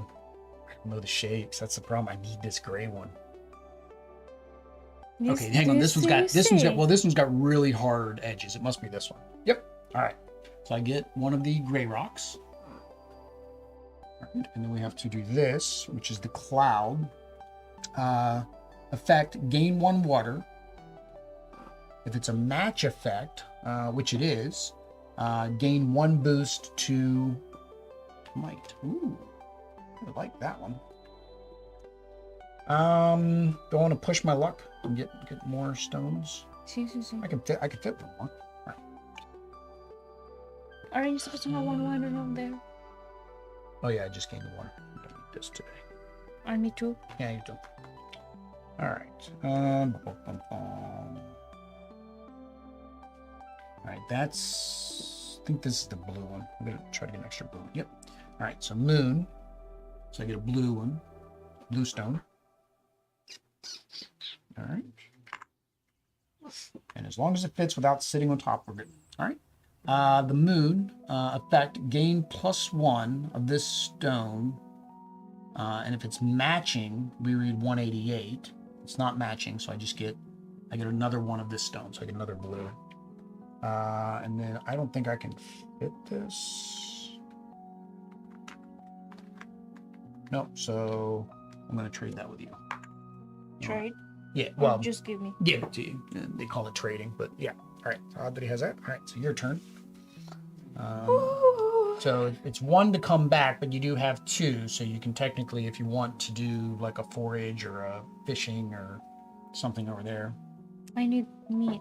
I'm gonna fish. All right, well, hang on. Oop, I forgot though. Hang on. Gather resources. We've completed this one because I just got the last thing we needed there. You're gonna fish. All right, so you get your fishing deck ready.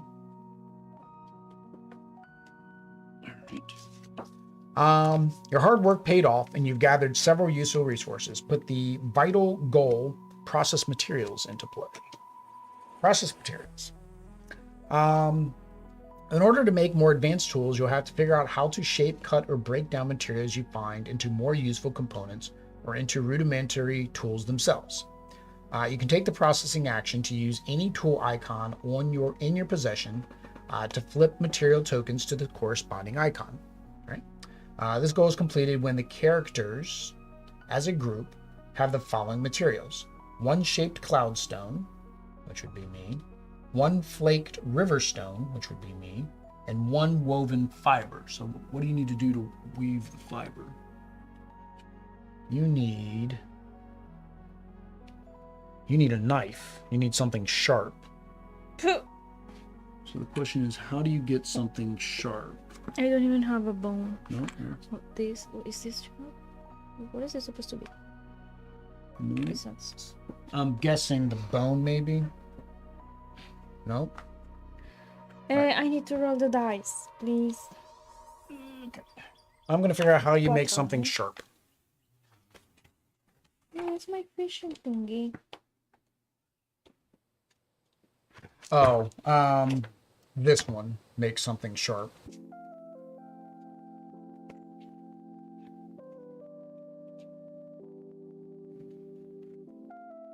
All right. So I have to make this sharp for you and then give it to you. So then you can do your vines. Yeah. Sufficient read outcome. Oh, what if I want this one? If you succeed, we get to read outcome number 194 in the book. It's 9. That's why it's a harder one. This was a 5. Hey, if you want to read that outcome. I just moved this one by mistake. No, that's fine. That's up to you. If you want to read that outcome, then you're going to want to put your 10 there.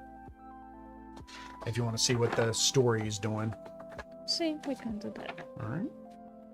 And if that, then I get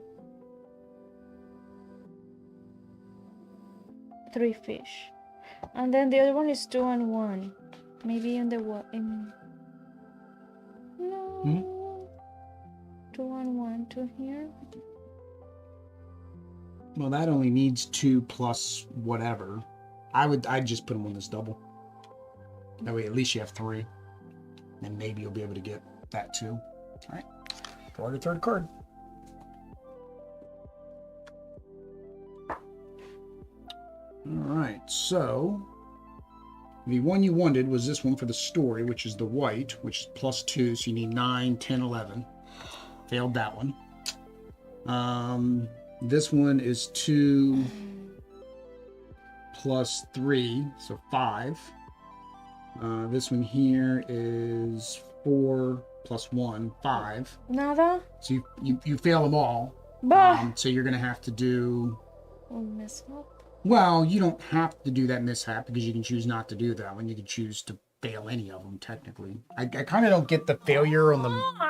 Let me double check the failure on the fishing there. Because... Is it failure because you can't do any and then you do the mishap? All right.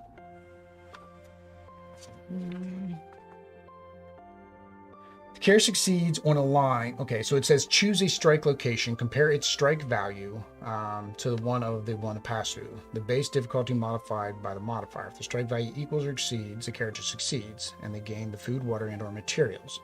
If the strike value is less than the final chosen line, the character fails. And whether they succeed or fail, remove all dice from that strike location.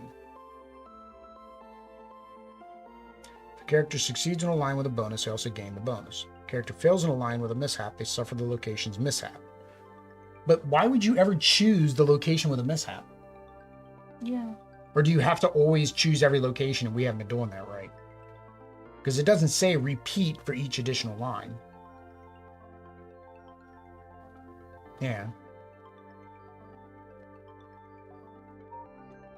Yeah, it doesn't make sense because it doesn't say, because the strike value exceeds the line's limit, base value 5 plus 0, the character gains the items listed in 2 fish. Strike value would have been 4 lower, the character would have failed. Yeah, it doesn't say there. So let me go in here. Retaining items, tokens, cards, activity. Should go fish. Let's see if this is more. Choose one strike location with one or more dice assigned to it. Choose the line. Determine the difficulty of the strike. All right. Determine the strike value. The strike equals exceeds. The modifier is a bonus. Do the bonus. Strike value does not equal. Then target. It's a mishap. Do the mishap. Remove the dice from the strike location. Repeat. Oh, you are. So the quick guide doesn't tell you. It says repeat step 6 for another strike location, which still has dice. The rewards in each target box can be collected only once if the target is a strike location with dice remaining in the activity. So yes, we were supposed to do all of the locations, but it's fine. You're fine because you did a double. So the white you failed, no mishap. And then you can just say that this one's for the red, which no mishap. So you're fine. You failed both, but luckily because you put it on the double line, you can choose this one instead of this. If you'd only put it on the black, then you'd be forced to do the mishap. So that's something, again, they'll have to fix that in the tutorial, because the tutorial doesn't say to do it a second time, but the rule book does. All right. So you removed your 2 actions. All right. So back to me. Oh, you're way over here, fishing. So you've got 1 action left to come home. So you're gonna have to come home. I'm here. I'm going to spend 2 actions to process. So in order to make this into a spiky thing. Oh, hang on. I wasn't able to trade with you. You weren't in my location earlier. Dang it. Can I get this to fit? I don't think I can. Oh, because it was not with you? Yeah, you can only trade if you're in the same location as the other person.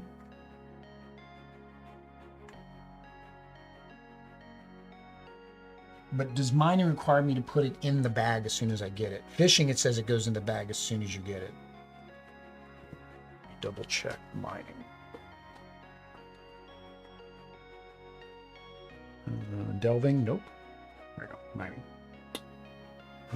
Nope, bonuses. Foraging. Fishing, foraging, mining, place chips. You may repeat step 4 once more and then stop mining, or you may stop mining now. Okay, so you just stop mining. So technically, these don't have to go in your bag. Fishing says it has to immediately go into your bag. All right, so I can hang on to that till the end of the turn. So that's fine. All right, so I'm going to use my action to use the smashy rock. So on the red ones, they have a little smash symbol with a little rock. And then this one here says you need to smash a rock against a rock. Which I think is... Oh, no, I need to do this one first. So this one, I need to use this one first because I need this to be a smashy rock so I can do that one. Okay. I'm going to use my red rock on my blue rock. And that flips that over. So then I have a smashy rock. So that was my 2 action points for that.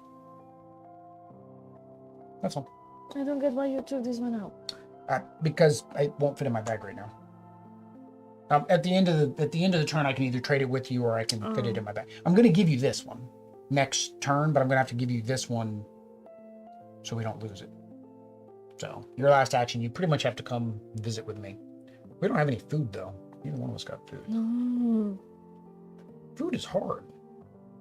All right, so you come back. That was your last action point. All coming back costs. Yep. And then then you can trade with me. So now you have that. All right. All right. So Adri is back. So for my last action point, the only thing you can do for one was move, right? I think that's the only thing you can do with 1 action point. Move to an explored tile. Oh, discovery, because you came back. You discover something every time you come home. You discovered there's no food. That's what you discovered. As you walk across a seemingly flat patch of ground, it gives away. Uh-oh. It gives way, Mm-hmm. trapping your legs in a shallow hole. Oish. I'll come rescue you. Test might to dig yourself free. Add +2 if you have an adze. Adze? I'm guessing it's a tool that you can build. All right. So you have 3 with your might.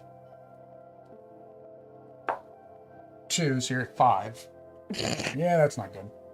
The digging tires you out. Uh-huh. Lose 1. Wait. Action point. Well, so keep reading. I was muy dead. No, I don't have actions. Well, no, that's then it just doesn't take effect. That's fine. It's freebie. Normally you would lose an action point, but I died for free. She already had no more action points, so it didn't do anything. All right, so my last action point, I can't go anywhere, so I'll just hang on to it. So now we are into the night phase. So we get 2 actions for 2-player game. We are going to drink water for 1 more. We are in shelter for 1 more. 1 for your water and 1 for shelter. We can't eat, so that doesn't happen. Food if our hex has a... And then I do get a boost because I completely filled myself up. See? If you filled up your track... Yeah, I get my boost. So I'm going to make that If you spent food 2. and water... No, we didn't have food. Degrade 1... No. If you did not spend any food or water, we did. Degrade food. Degrade fish. No. Tent fire for each night actions. All right. Take an action. Night action. Danger solo. Well, that means one of us has to do this. If characters in your hex have 2+ food total, choose 1 and resolve it. Otherwise, redraw. Okay, so we do not have 2+ food. That was voracious vermin. That's fine. Danger champion. Distant howl. Resolve if your hex has moraine plains or forest. It does have forest. You hear a cry in the distance, mournful and strange, as it echoes across the valley. Suddenly, several calls answer it, much closer, indicating a nearby herd or pack. Someone in your hex must test the trees to stand firm. Add 2 if they are cunning. Oish. All right, so I've got 3. You've got 5, so I'm going to say you kind of... On which one? You're going to be the champion. The trees. What is that? Conviction. All right. So you got 5 already. 5, so that's 10. 8 to 11, which is not 12. Unsure how close the pack might be, you sleep little this night. Each character in this hex loses an action. If you would have gotten a 12+, you issue a rival call as loud as you can. No answer comes back. Gain a minor boost to your might. So you would have gained a boost. All right. So, still need to... Oh, yeah, we got to do that. You're right. Activity +2, so that's 8, 9. Good catch. Oddity catches it. So, 8. Societal event. Your people step up to assist you in the efforts to survive the valley. Each character rolls a die and gains 1 of the following. All right. So, all right, but then we got 2 after this. Oh no, we're finishing this one, so we only have 1 more quest after this, which we're going to finish probably this turn or the next. 6, that's a pretty good one. I got a river stone, which is the dark gray one. This will... All right. Roll. 1. You get a wood. Okay. You get something no matter what. It's just what. Okay. All right. Where did I put the dice? There we go. All right. So, I'm still going to craft things right now because we need to get this stuff crafted. And I'm going to trade it to you. So I'm going to spend 2 to smack this thing on this thing. So see how it's got a smack icon? That means this tool allows you to smack things. Why didn't see that one? What's that? Because yours hasn't. I used. You flipped it. I processed it. Yeah. Okay. So now I'm going to process this, which now it is a knife, and you need a knife. Yeah, I need a knife. You're gonna have to. Well, you can take one of your waters out. There you go. All right, so that was my action. All right. Yes, yes, So what are you gonna do? Are you gonna? You got water. You don't have food. You could try to get us food. I need food. We You need could either, food. You could either hunt or you could fish. I'm not being very lucky with fishing. All right, you want to go hunt? Yeah. All right. Oddity's gonna go hunt. Shuffly, shuffly, shuffly. It is definitely. All right, so 1, 2. Well, you got some things you can hunt, but unfortunately they're clear back here in the back right now. However, you're good against the predator. Well, no, that's for fleeing. No, you're not good against predator. You're good against him. So, 2 cards. And what did it say? It said if a predator is there, you have to keep drawing the ones with the predator on it. If there's a predator in the front row, nope.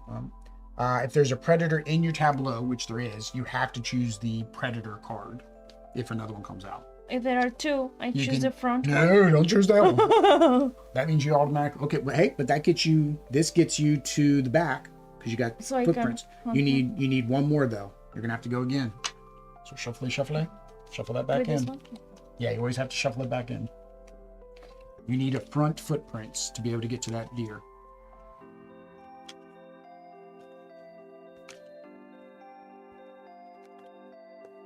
All right, get the front footprints. No, and don't get a. Oh, I know, but I got this one. You have to draw 2. No footprints, but he's in the middle. He's in the middle, so he's good. Yep, so that works for you. All right, so that gets you a guy in the middle. But this one is in the middle too, and it has. I think they're just different designs. There's nothing in the book that says they're. I don't get water or fish. No, because you're choosing to attack him, so that's what you're gonna do. You're gonna hunt him. All right, so you're gonna hunt. So hunt is this. So there you go. Dexterity. 4. 1. Not cuatro. Uno. Hunt. So you approach with tracks. Max 1 is prey. Test your dexterity. What is with the ones? You failed. You failed. All right. I want to get food. No comida. All right. Well, Starving. that costs you 2 actions to not get any food. No way. Yes, I'm going to go get food. I was going to try to process the last thing. Oh, no, I can't. You've got to process the last thing we need processed. Because we have a cloud stone, we have a river stone. Yeah, you have to do the last one, so that's fine. All right, I'll spend my last 2 actions. And I guess I need to go after a predator, or I can go fishing. I'm going to go fishing. I haven't fished yet. All right. Fishing. I'm not being very good with the fishing. The hunting out. Ooh, but that's a lot though. Ooh, we got that 194 back. All right. So, 1, 2, 3. Oh, we're missing a die. I was like, where'd the last one go? All right, come on. Big numbers, big numbers. We want to get that 9. Not too big. No, I got 8. I mean, I don't even have enough unless I get a minus. There are minuses. I mean, technically there are minuses. We need one of us need. I mean, we're not about to die, so it's not like we have to have food. Well, we have illnesses and I'm injured. And this doesn't touch a double. That's impossible because it doesn't touch a double. So can't even do the 9. 4 does touch a double. All right, that guarantee. I'm going to do the highest ones there. Now that's a question. Do you have to put out all of the dice? Because we were skipping the 1 die a couple times too. But if you have to put out all of the dice, all 4 dice, then that forces you to have to do some of the paths. Divide these dice between the strike locations. Yeah, so we kind of cheated once when we didn't put the 1 on there. But that's fine. That's gonna fail no matter what. I'll do 3. Maybe this will be 2. 3, maybe we'll get that. All right. Yep, both done. Yeah, that doesn't look good. Oh, and then it ended up being a -1. So you Would have been able to get it, but it wasn't a double. would. Oh, that sucks. So we don't know what that story event is. Okay. So the white one that I was trying to do is +4. 4, 4 is 8, so I get it plus a bonus. So I get 2 water and 1 fish. Okay. All right, so there's my fish. There's my water. There's my water. So that's that one. And then this one is red, so it's 2, 3, but it's +3, no mishap, so that's just a fail. That wasn't bad. All right, so I got me some food.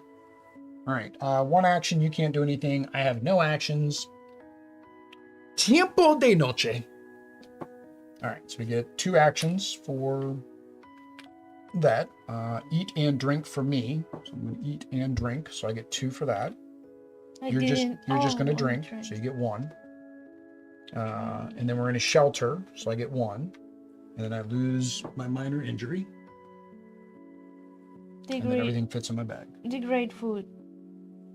No food to degrade. It's not foolish. I ate it. I ate my food. 10 fire for each fire token. No, no en fuego. Night actions. All right, here we go. All right. Dream, solo, primal vision. If the activity level is 6+, it is. Choose 1 and resolve it. Otherwise, redraw. So choose 1 of us and resolve it. In your dream, and I've got the most health. So, in your dream, and the most action. In your dream, you perceive the world through an ancient beast's senses. Primal instincts begin to flood your mind. Embrace the primal mind, gain 2 lore, and increase the activity by 2. So this would go up by 2, but we'd get 2 lore tokens. So here's another way to get lore tokens. No, hang on. There's an or here.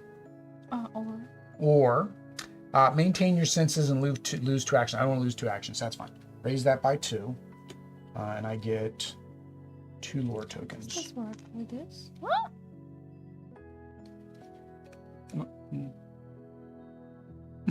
Just spin the back. I don't know what you're trying to do. Oh, silly girl. All right. We survived. +1 activity for that as well. So we're at 12. 12 is another event. Whoosh. But we're close. We're close because we can craft on the next one. We don't have to go over here and explore this game. Next game, you'd probably want to go over there and explore, right? So at 12, others in your society grow concerned at the state of progress. If you have not completed processed materials, dang it. We're this turn, we would complete that. We'd complete processed materials this turn. Unrest goes up by 3. All right, well, there we go. All right, so now process material. So you're going to process your vine. Let's double check with the process action if you're able to process as many as you have. Processing. As an action, character may spend an action. Oh, it's spend an action. It wasn't 2 actions. So that's yeah, so earlier I could have actually processed more than 1 thing. Oh yeah, you can only use each icon once. Okay. So I process only 1? No, but earlier I could have processed a second thing. So I'm going to say I processed this, just to say I processed 2 things. There you go. All right, so you processed your vine, right? Mm-hmm. Okay, so now you have a, I don't know what that is. It's a thingy. It looks like a Well, it counts as a vine. tool. Oh, does it count as a tool? Oh, it counts as, oh, it's a rope. It's like an actual rope now, instead of just vines. All right, so we completed that.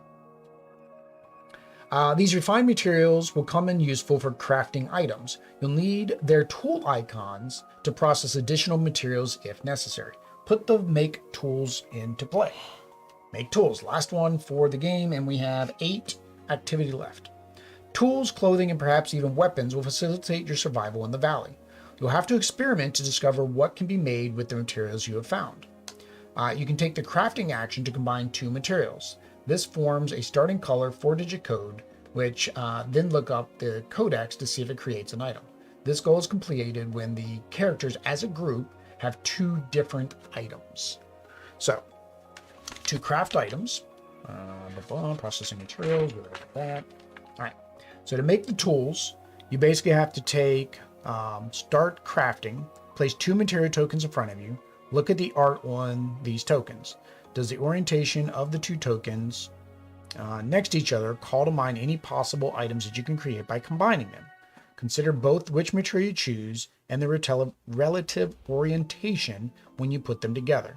When you find a promising pair, place the 2 tokens so that their edges meet, and then you basically read the numbers. So this one here that they show in the example is red because it starts with red, and it's 1410. So 1 dot, 4 dots, 1 dot, 0 dot.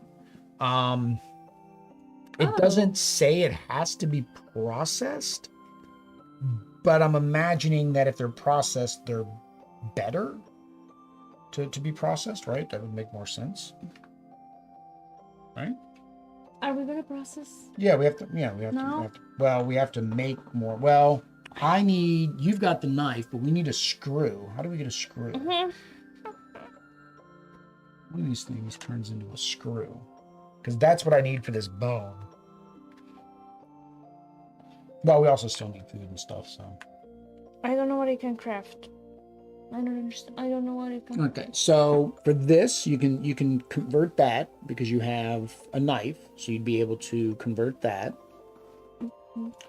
This one you need fire and a knife, but we still don't have fire because we haven't learned how to make fire. Is that a knife? Yeah, that's the knife. See, in the top left-hand corner is it being a tool. Bottom right-hand corner is what you need to convert it. So like here with the rope, like if you had the rope. What if I did this? Well, no, that's upside down. Okay. This one is upside. Yeah, you don't have fire, so that one you can't do anything with that one yet. Fire. This one you need another rock, which is what I have. I have all the rocks, the red rocks. Yeah, I mean, yeah, you could do the feather. Because I have this. Yeah. It turns into half a feather. Right, so that's one action. Yeah, but see, I think you need that to make a, like an arrow probably or something. All right, so that was one action. All right, so I'm going to smack this rock with this rock. So see, this rock here has the break symbol. So that gives me a pointy rock. I have a pointy rock. I need to figure out how to make this screw thing. I don't know if it shows in here how to make it or not. Either that, or we just have to look on the back of all the tokens. That's what I am trying to. Oh yeah, here it shows you. It shows you in here. It's the bone gives you this. That doesn't make sense. I'll see. You can make a screw with the bone. Oh no, you can make a screw with the bone and the knife. Yeah, but there's got to be something that makes. Oh, here it is. You need wood to make it. I have wood. So yeah, but we don't have fire, and we haven't learned how to make fire.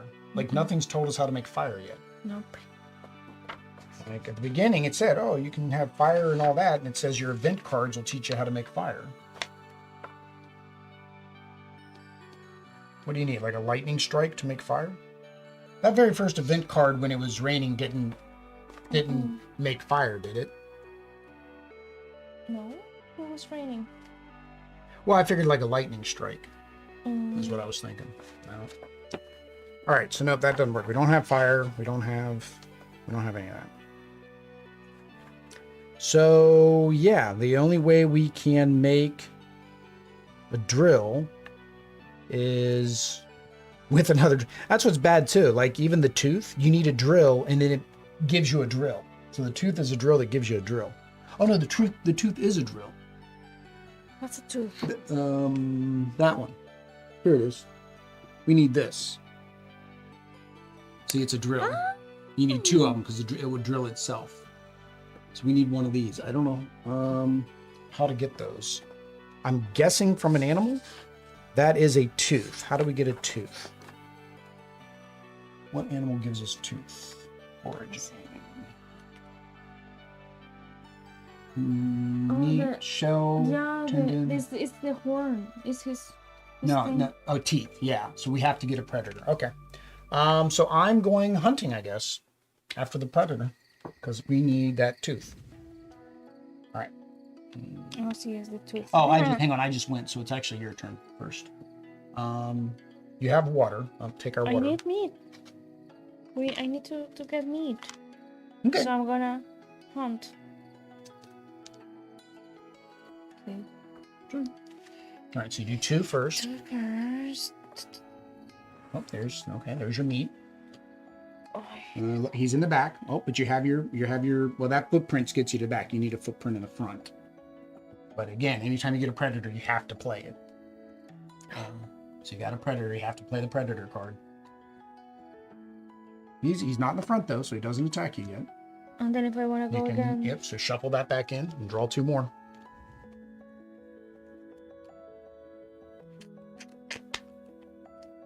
I think the AC decided it didn't want to be running anymore because it thinks it's bedtime. We are almost done. We got this. Oh wait. Oh. Nope. Draw It's two. the predator. Yeah, so he's gonna automatically come out. You can, So I cannot. Oh my god! I just wanted to see what it was. No, that's fine. That's a predator. But you play him. But it's not. You're still good. Go again if you want to go again. As long as you have a card with a predator, you're fine because you keep playing them back in the back. It's when the one in the front comes out and you don't have another one, then you're kind of. You kind of have to. So draw two again and pick one. See? Yep. Look. No predator. No predator. Okay, you're good to go. All right, so Audrey is good to go. So you're going to walk from here to here. Here. All right. So you are going to do your middle action. So right here. So you need to get a 8 or higher. An 8 or higher. That's already. How am I gonna get an 8? Because you already start with 5. 5. Yeah. So I need a 3 or higher. Mm-hmm. Please. No ones. 5. There you Ooh. go. So you succeeded. So you get 3 meat. You have to choose. It's going to give you all this stuff. So you got 3 meat, 1 bone, 1 hide. Oh, okay. 1 bone. 1 hide. 1 tendon. 1 tendon. Which was the little bone. Yeah. So I guess it really depends if you want. We need this. What is this for? Clothing. Most likely to make clothing. See, okay. So we said we needed the screw. We need the tooth, but that I'm gonna have to get the tooth. So I get. Can I get that? Yeah, you can get that. Well, but is it gonna fit into your bag? Well, yeah. If you do that here, you give me this one. You're so generous with yourself.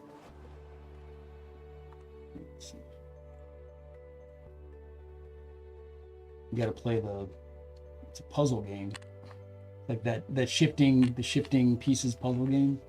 Again, you don't have to do that till the very end, anyways. But did I put in your new one correctly? Yeah. Oops. Hang on. Okay. It's got to fit without any. Oh, right. Okay. So I'm going to do the same thing. I'm going to go foraging because I need to get us a tooth so we can have a drill. All right.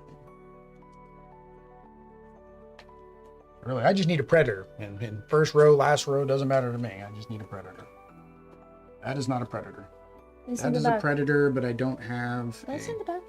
Well, no, he's here, but I need something to get to him. There we go. That's all I need. All right. So I am going to say for me, I do attack instead, because when you're attacking, it uses your might. When you're hunting, it uses your dexterity. So I'm not a good hunter, but I'm a good predator finder. All right, so I got 6 now, and we need 10 total. That's 3, which is 9. What's your drop? 5, 6, 7, 8, 9. I failed. That sucks. Suffer 1 major injury, or 1 minor. 1 major. Dang it. That is hard. Until you're leveled up, and we don't even, the problem is you have to beat him to get the tooth.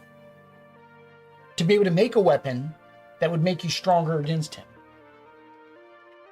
That is crazy. And I lost my thing there because I just used it. All right, so on the next turn when I try again, I might not have enough. Did you spend your 2 when you went foraging? All right, so you don't have any more. So I have the last one. I guess I'm going to do it again. What else am I going to do?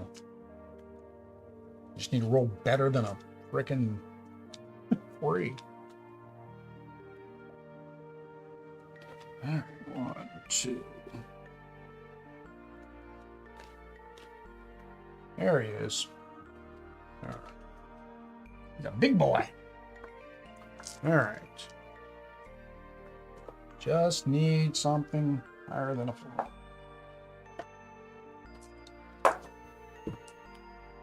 Okay. I failed again. Because you have to have a 10. I got a 9.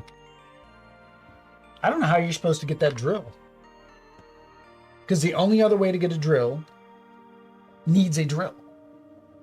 Because I can get a drill here, but I need a drill to do it. Nothing else is a drill without a drill. Yeah, without a drill, no. Let me see. So drill, well, the only thing is the tooth. The tooth is a drill to a drill. And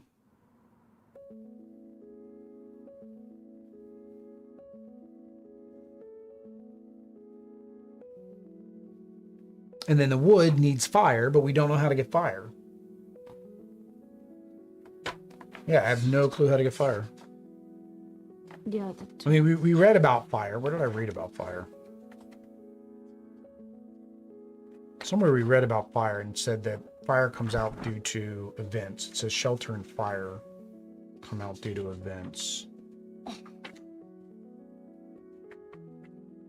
How we move this? We have not had to. No, it's only at nighttime. Yeah, so fire shelter tokens. These 2-sided tokens represent fire shelter in a given area. When a game effect creates fire or shelter in a hex, place the corresponding token there.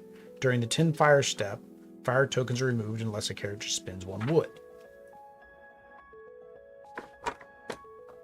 I don't know how to get fire. I could have sworn I saw on like somebody's playthrough they had fire like near the beginning. So I don't know if it's just we're not traveling in and out. We're not getting discoveries. I don't know. All right, well, it's nighttime. So night phase, we get 2 from a 2-player game. We get 2 for spending. Eat and drink. So that gives us 2, which also allows us to downgrade one of our things. See? Which, yeah, because you ate and you drank, which gets rid of that for you. And then 1 because we're in a shelter, although we could be cheating. We're guessing we're supposed to have a shelter by now. So 1 more for your shelter. Right. And then full, so I'm going to do +1 here so I can try to get the bad guy, get the predator again. So you get +1 in one of your things. Do I? So I guess it depends what you're going to try to do this time. Hunting. Isn't that good? It gives you meat, yeah, but I mean, yeah, and it gives you other items. Or I mean, the other thing is, like I said, is we have to discover. We have to go out to these. We have to travel to these tiles and discover. Maybe we can get fire. Then discovering is what I would just say, I mean, conviction. It depends. I don't know what it would require to make that go higher. Get +1 to something. No, but for this one, what do we need? What do you mean? If you're going to go discover, I don't know what these cards are going to ask you to do. I'm not sure. They're going to make you do something. No clue what. Okay, so that... Okay. Yeah, we don't know. I don't know. I put it there. All right, something. All right, so nighttime card. You should do that one this time because I'm kind of dying here. I've been worse. Miserable conditions. You've been worse? No, you've never been down to 2. 3 3 has been your max because you just got rid of it. But I had 2 illnesses. I have always had this injury, and I'm still going. You're still going. It's just a flesh. Tis but a flesh wound. Resolve if your hex has wetlands, forest, or lake. Agua. I ran out. Gracias. We Wetlands or forest? We do have a forest. or lake. Endless rain falls all night long. You're not sure which is worse, the dampness, the numbing cold, or the ceaseless noise. Ceaseless. Everyone in your hex must test this one, the tree. Conviction. To make the best of it. Add +2 if there is a tent or fire in the hex. So +2. Okay. So that I have 3. Yeah, that's not gonna. So 5, 6, 7, 8, 9, and I get to use one of these. So 10. 10? Yep. You've had worse. Oh, okay. So it's nothing not happens to bad. me. Okay. So I have 3 with this, right? 5. I mean, You have 8. Or 5. you're at 8 right now. Yeah. 9, 10, 11. So you're Okay. good. Well, that wasn't too bad. All right. So what's the activity? 1. So we were at 13. At least that was only 1. Whoosh. This go back. No, that it goes here because remember we have to if we do the mining, we have to do the symbols on the bottom. Other things might do the symbols too. All right. So we have that bar. Yeah, that's the last one. We each need to make something, but we need a knife to do that, or we need the drill to do it. Technically, we don't. Technically, we could try to combine things together that don't go together, but I don't think that's going to result in anything of use. Right? Like putting 2 rocks together, I don't know what 2 rocks would do. Now, a rock and a vine might go together. Like this red rock and your vine might go together because it might be like one of those things that you swing around. Like that has the rock on the end of it, and they swing the rope and it's got a rock on the end. Might.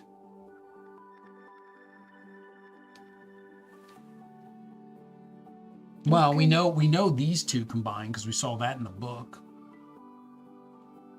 Right, the feather and the thing, they showed that as an actual example. So, all right. I need to do something with this bone. I want to do the bone, and I'm going to try to do the pointy stick with the bone. Or your stick. Oh, actually, your sticks will work without it. Oh, you could do that now. This doesn't need to be, the stick doesn't need to be processed because it has the dots on it. Yeah, you could do that now if you wanted. What about the dots? It's processed. So if it's got dots, oh, I forgot, I could have done that too. If it's got dots, you can actually do it right now. I want to see if you can make a spinny stick, a spinny thing. So I'm going to give you my rock. And take that and add it to this. So it'd be like that. Or like that. I don't get the figures. So this is going to be red. 1, 2, 3, 4, 5. So it's 5, 1, 2, 3, 4, 5, 5, 1, 1. So it's 5, this 5, is 1, 6. 1. Was that 6? 1, 2, 3, 4, 5, 6. Is that 1 6? This is 5. 5. So 5, 6, 1, 1. So if you try to craft that, then you're going to look in the book for 5, 6, 1, 1 and see if you crafted anything. Oh! To see what you get. Or no, do you look in there or do you If go there here? is 1, it might not be, right? Hang on, or do we go through the... No, I think we just go to the crafting deck. Oh, I want to live here. It might say in there. 5, 6, 1, 1. Or no, none of those are 4 digits though. No. So red. There are also letters.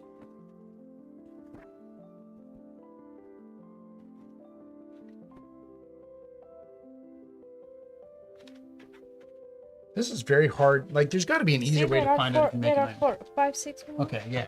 I'm about to say, this is taking me forever to go through these cards to find it.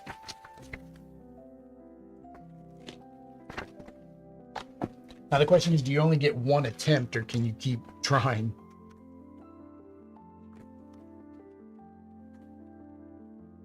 Mining, processing.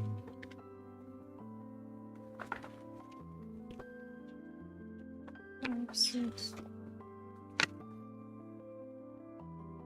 There is no 5, 6, 1, 1. Okay. Yellow recipes. So is that what color It's recipe red. is this? Red 5.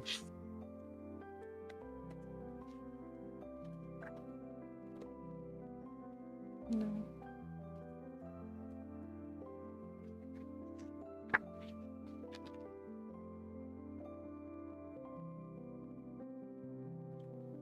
What about? Well, it doesn't matter. It's still 1, 1. What about yellow 6, 5, 1, 1? I think you should be able to attach a rock to a rope and swing it around your head.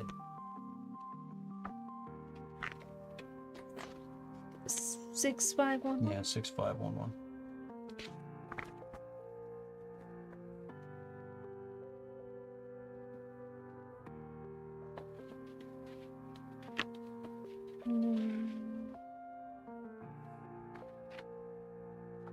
No.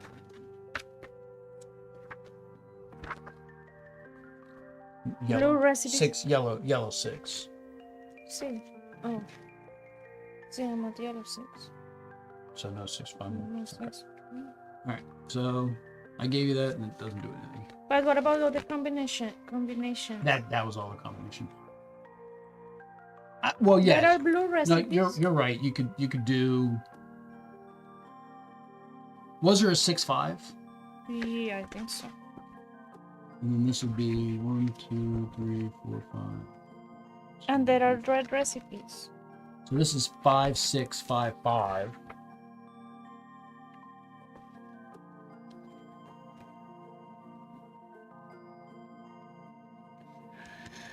No.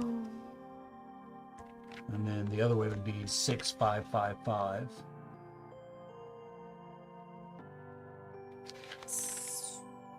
Six yellow. Sorry. 6 yellow, 5, 5, 5.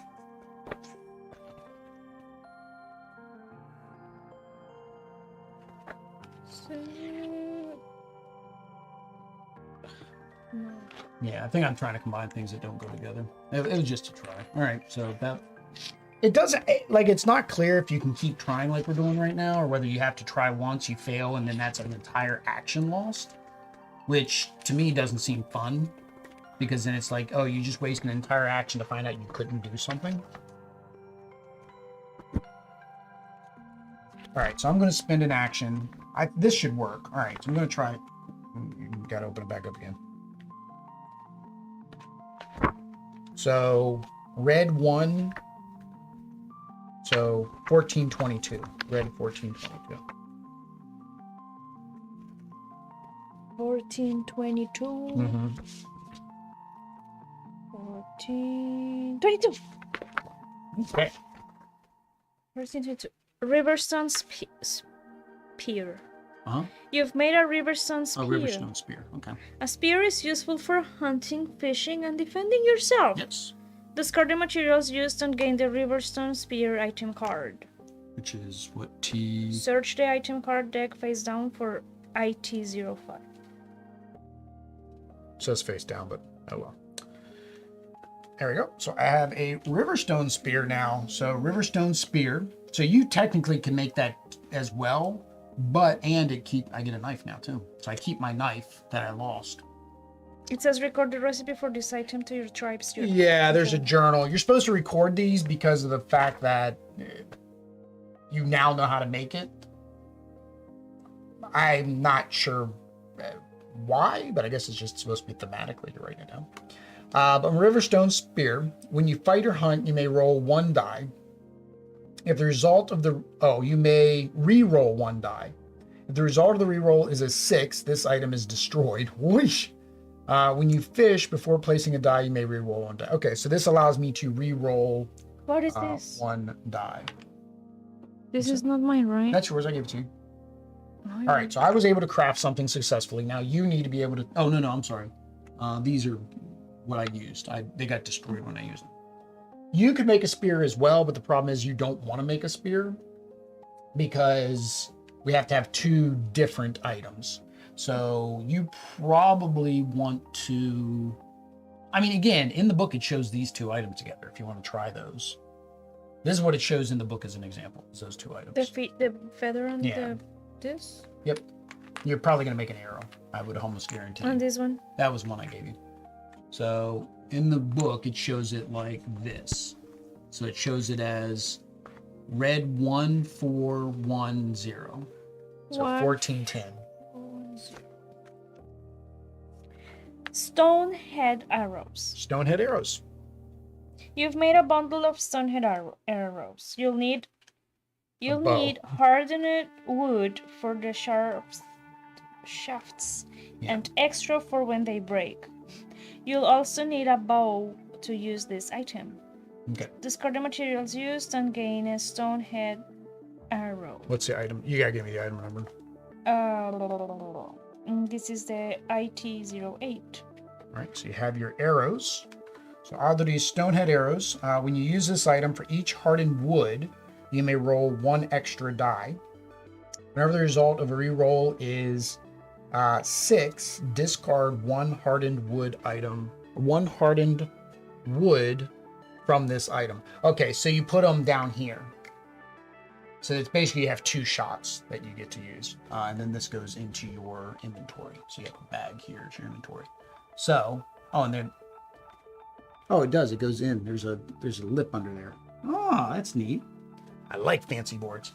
Now, technically, because you use these, I'm wondering if you can use the stick by itself to make your bow and arrow. So stick and string, right? So if we do it, you want to do it vertical, right? Because it's vertical.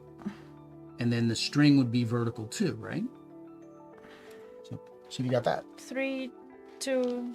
3. Yellow. Yeah, 3 yellow. So 3, 2. 3, 2. What is this? 1, 2, 3, 4, 5. 1, 2, 3, 4, 5, 5. 3, 2, 5, 5. Oh, Avi's got a bow and arrow. You think that the materials arranged like this could produce a bow? Yes. However, both the wood and the string will need to be stronger in order to be used as a bow. Oish. Return the materials to your inventory. So they have to be stronger. Okay, so this is as strong as I can get. So you have to burn this. Yeah, we have to have a fire so you can make it hardened. You will never do it. Well, not in this game, no. Because technically we've completed the requirements of this particular age, even though we've not spent all of our actions. This goal is completed when the characters as a group have 2 different items. It doesn't say, Mumpus, yo, how you doing? It doesn't say whether or not we could keep doing actions to finish off the rest of our actions, which technically means you probably weren't allowed to do that bow. Because I could see where if we spent the rest of our actions this turn, we could get more resources and things like that. It doesn't explicitly say. So we're just going to go ahead and continue through, and then we'll, of course, go over and do our first impressions. You've discovered the means to make some useful items. These and other items you'll discover will be invaluable to your people. While tinkering with materials, you've noticed a helpful pattern. Weapons are often crafted with a vertical handle made of wood or bone, while tools are often crafted with a horizontal handle of wood or bone. There are, of course, some exceptions, like my spear. I could have done my spear. I could have laid the items up and down like that too, and it would have given you the same. Well, it would have given you the same number. Because it would have given you the same number. Yeah. You've completed your last goal. Refer to the back of your challenge card to see what happens next. So, once you have completed all these, read the outcome number 200 in the book.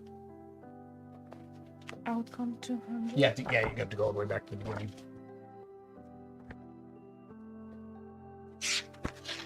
Somewhere in there, she's got a number 200. This is what is not in order. Yeah, it's not in order. I don't. Order. 200. The benefits of a digital app, which I guess I'll mention in the first impressions.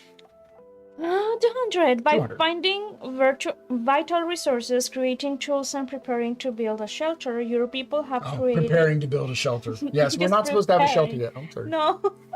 There goes our shelter again. Hang on. So we both had 1 action less. We cheated a couple times. Your I saw class is I so- saw a how did couple I saw playthroughs where they had a shelter. So I don't know if they had shelter? different rules, like they've had different versions of the rules. Maybe that's the next one. They teach us how to make shelter. Well, by doing that, your people have created a solid foothold in the Vale. Hmm. But rumors have begun to spread. A vast shadow in the night that swallows the moon, massive footprints in the gathering autumn frost, and strange howls from afar. You are now the valley's only new inhabitant, and discovering the Behemoth. behemoth that stalks the Vale alongside you might be key to your people's survival. Add putting down roots to your looming challenges. At the end of any day phase, you can end the game. When you end the game this way, illustrate the saga of the arrival of the primal cable, including the arrival mark. Add the arrival mark to the legend side of each of your character cards. Putting down roots, you look looming challenge, the end of the day phase, you can end the game. When you end the game this way, illustrate the saga Of the arrival on the primal cable. add putting down roots to your looming challenge. Okay, so there's another challenge. Oh, I don't see it putting down roots. Quells, a strange coral, hunter's trial, herbalism, secret ways, stoke the flame. There's stoke the flame, so you can make a fire, build a village. You've created an outpost. Establish an outpost. Build an outpost. Construction be built and added to outposts.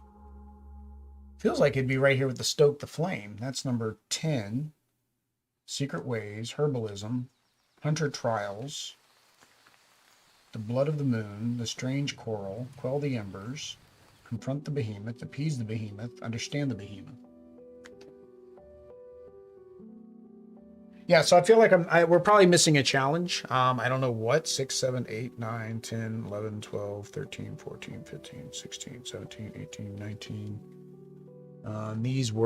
This last one was 5. Yeah, so we have all of the challenges here. So I don't know if it's a misprint or if that is the challenge. And it says write it down though, doesn't it? So maybe that's what it is. Maybe that is the challenge. So you write it in your book. And then that allows us to make a settlement. When you end this game, illustrate the saga of the arrival of the primal cable, including the arrival mark. Add the arrival mark to the legend side of each of your character cards. Oh, so it's just okay. So it's having you draw inside the box. That's one of the other things of this game is they have you draw inside the box to make it a epic story. Yeah, I don't know how to make shelter. Huh. I'm really confused. So now I want to find out how to make shelter. It's not the outpost, because the outpost, you build the outpost. That's one of the objectives in the next scenario. And then these are things you can add to your outpost. So like here, it's a thatched shelter. A lightwood shelter that can be moved between outposts. This structure provides shelter up to 2 characters in this location. 2 action, discard the required materials. Other characters in the hex may contribute. Then record this structure to the card of an outpost. So these are outpost cards. You add these to your outposts. Delving, which we didn't get into. Following the gentle caress of the breeze, you make your way into a junction lit from above by a pale crack of light. You may exit. So there's like a green symbol with drops. The breeze carries moisture down a passage. Left, follow it. And then there's a fire. A crack in the side of the tunnel radiates heat. Wriggle inside. So it's like you're going dungeon diving. You're delving through the dungeons. Again, not how you make a shelter. Discover. Sinkhole. Those are the ones we already did. Flourishing futures, trouble eating, discard 2 nuts, herbalism, hungry now. Saludos. Hola, David. Disorientation, isolation, parched, sudden slip. Salud. Oh, gracias. Lo siento, people on the other side. Unexpected You storm. have a minor virus. Oh, yeah, I still have the minor virus. That's why. Predators, the unknown, the other. Oh, that's major. Oh no. I don't know how you make a shelter. I find nothing in the game, in the rules, that says how to make a shelter. It says you will be told when you can make a shelter. So my only other assumption is that maybe because the problem with putting down roots, the putting down roots card, is this then has you build a town. So that doesn't make sense. That you would also, you're going to establish an outpost. So this doesn't make sense that it would also teach you how to build a shelter. Unless it is these shelter cards, and so the only way you can have a shelter is by adding one to your outpost. In which case the outpost itself doesn't count as a shelter, which could be possible. Could be that the outpost doesn't count as a shelter. And I get they don't want spoilers, but I feel like all this needs to be explained. And so I guess we'll go into our first impressions so we can explain that. There we go. So we are going to give our first impressions. Of course, this is a prototype, so some things are subject to change. However, most of what I've seen on the Kickstarter page looks very similar to this. A couple things with the components that, again, I would hope and like for them to change. One is that whole situation we've been dealing with this whole game of the shelter. It's in the rule book, in the quick start guide. Nothing really clarifies why we don't have a shelter. And then there's nothing that explains what a shelter is. Like there isn't a section that says you build a shelter once you build an outpost, or you can build a shelter, because that confuses the whole game. It took us time to figure that out, and that was just kind of annoying. Otherwise, for the components, the minis are great. They got great detail. I will say, unfortunately, they are going to need to thicken up some of the mini. I know that King of Average did an unboxing. I didn't watch his unboxing, but I guarantee he said the same thing. But I like the sculpts. The sculpts are good. They've got a lot of detail on them. They're all four very unique. So we have two more guys here. We got this big guy. I mean, he's got tons of stuff on his back and his clothes. You got the little shaman lady here. So they're all unique. The monsters are unique. They're a little bit bigger than the people, but of course they're supposed to be really big because these are trees, so they're behemoths. So I like that. The art's good. I like the art. The graphics are good. We love dual layer player boards, so I like these player boards are fun. Like, because everything's dual layer, but then you also have these slidey things, so all your cards slide into the board and stay there while you're playing. Oh, here is where we are supposed to write. Yeah, at the end of the thing, we write on the back of our card. But yeah, I like all the components. I know the Kickstarter has upgraded bits, which of course definitely for the stones. I would say the stones you need the upgraded bits, so that way, because they're going to be in the bag, but you're only ever putting like 5 or 6 in the bag. Yeah. So it's not like a real bag builder where you're digging around and they could get damaged more. The fishing's fine. I think it works. It's not as appealing as the rest of the components. Yeah. What did you think about the components, the iconography, like them text? I think the text is clear. It was not confusing to me. This is good. It has lots of icons, but I don't find them difficult to understand. The cards are easy to tell apart, like the colors and all that is very. Yeah, because those were the forests. And then there are planes as well, that once you've used all these tiles, then you can keep adding, and you'll start adding in the other location you didn't. The planes are supposed to be more difficult than the forest, so that's why we went with forest. So yeah, I like them. Anything you think needs improved? That. Oh yeah, the fact codex, that it's in the outcome story. This part. Yeah, it's not in numerical order. It's not numerical, or I don't know if there is something here that will tell me. Well, hang on. I'm trying to figure that. So that's outcomes page 3 through 14, and then you have omens. So I'm not sure what the omens are for. Oh, when it told us to read an omen. So the omen, okay, so that helps a little bit because your omens are here. Oh, okay. So you have outcomes of the first couple pages. Now, once you go to the Then the outcomes, are the rest. outcomes in numerical order? I think these are the ones that are not in numerical order. Look. Oh yeah, so even the outcomes So are in I don't know numerical if order. it's in the or I don't know. Yeah, I mean, I get it. They're trying to hide, but they need to be numerical order. You don't want to flip To through. find Yeah, you don't want to flip through 5 pages. And that's why I mentioned, like, I love app-based games, app-assisted games. If you look at our top 25, a lot of games in my top 25 had app-assisted games. And this is when I like app-assisted games. I like app-assisted games that when you have to find a story element or an object or a thing is greatly needed. 2, whenever it's a narrative, if you get a good voice actor, like it helps the game a lot, helps with that immersion. So maybe they'll be able to do fortune teller, foreteller. There's an app that's out there for board game companies that don't want to make their own app. Oh. And it's a subscribable service. So maybe either somebody else will, or maybe could do that in the future. But I mean, overall, it's good. I was going to say that it definitely needs a storage system. When I was setting this up, there's lots of bits. It does come with a good storage system. I saw that on the Kickstarter page. That's a plus as well, because you definitely need that for this game. But yeah, Did we talk about this? Oh, no, we didn't talk about these. Oh, she really likes, Audrey really likes the trays. Yeah, it's address proof. It's Audrey proof. Yes, Audrey causes earthquakes with tiles and things. Very much so. I like it. It isn't necessary, but having them, you don't know how you'd be able to play without them. 2, you need them because when we pack up this game, these have to stay like that. You have to keep your tiles like that. Yeah.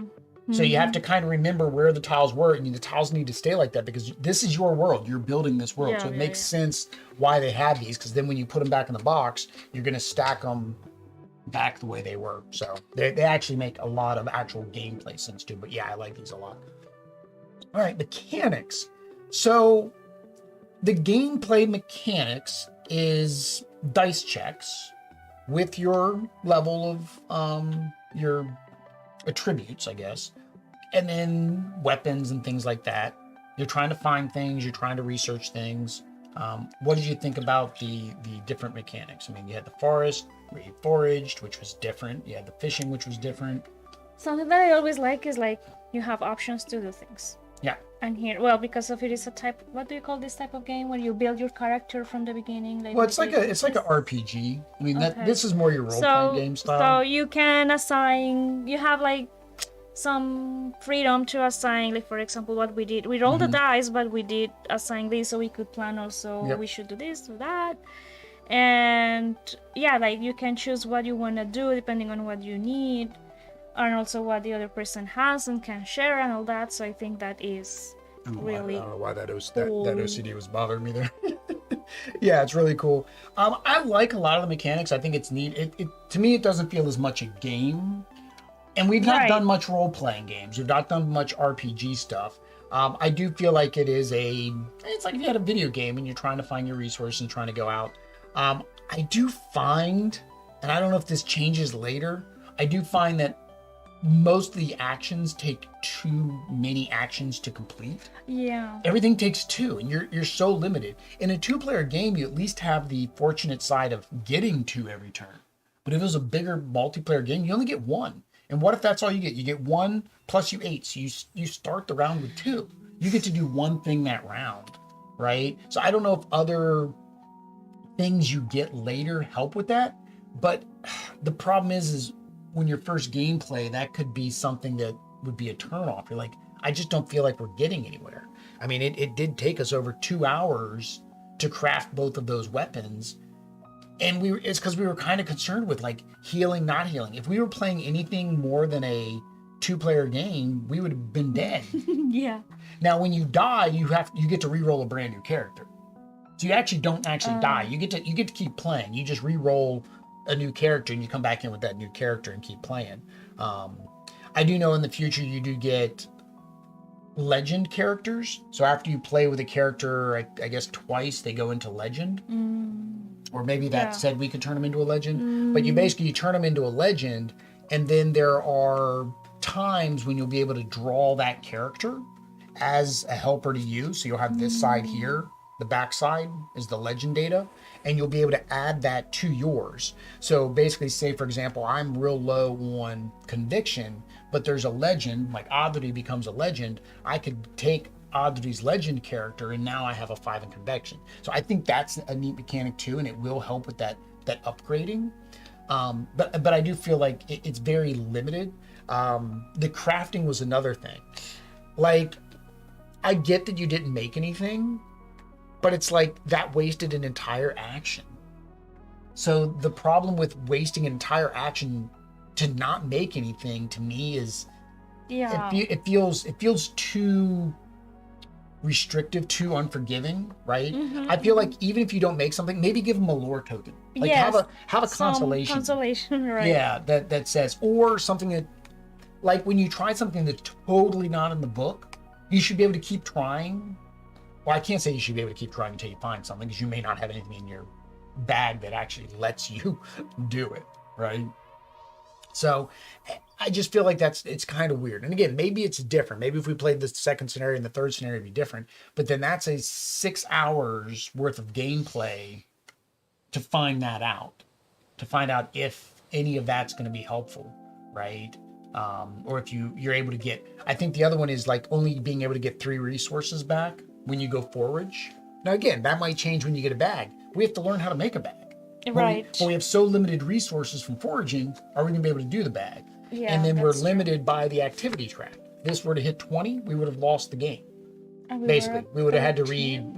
read this other thing in the codex. And the rulebook said, no bueno. Right, so.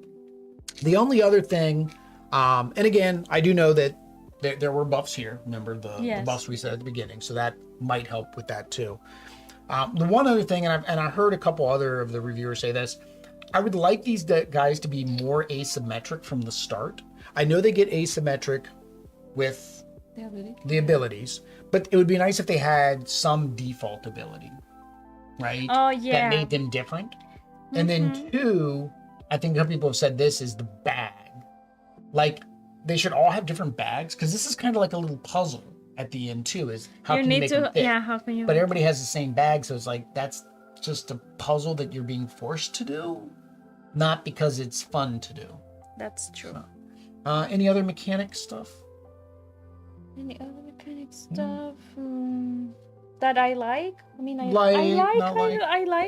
think it was fun. I liked it. I liked it more than I thought. I think you liked it more than I thought you would, because sometimes these longer story-based games aren't as fun, but this one you didn't seem to mind. No, I liked it. So odd that he liked it. There, that's the quote for the Kickstarter page. Odd that he liked it. Next is difficulty. So I don't find it difficult, because it's not like you're having to have these win conditions. You're just trying to complete objectives, which is, again, is something you like.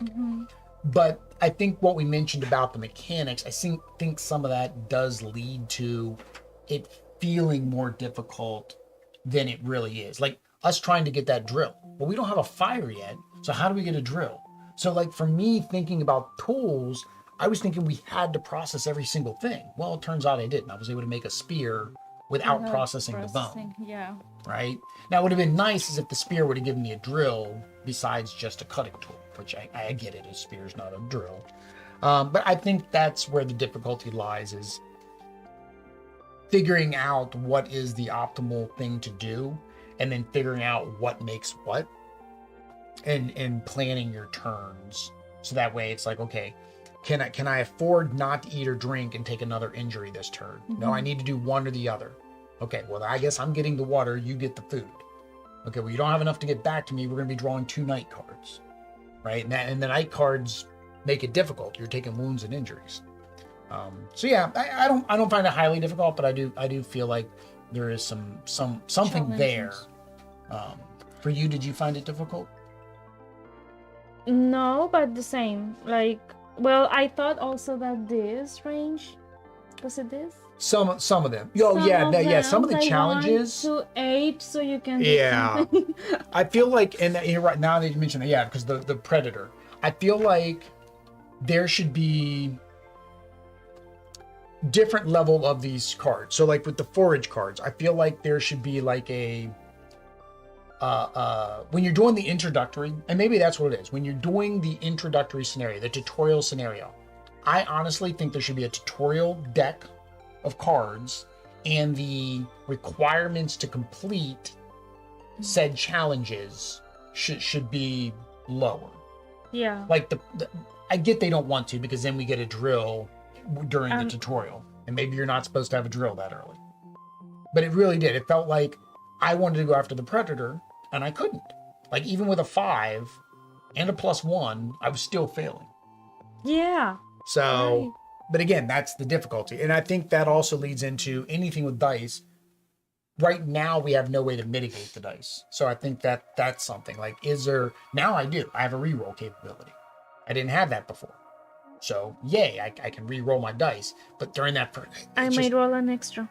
Yeah, I don't know why. I guess for me, I feel like for some reason, maybe it's the video game side of me.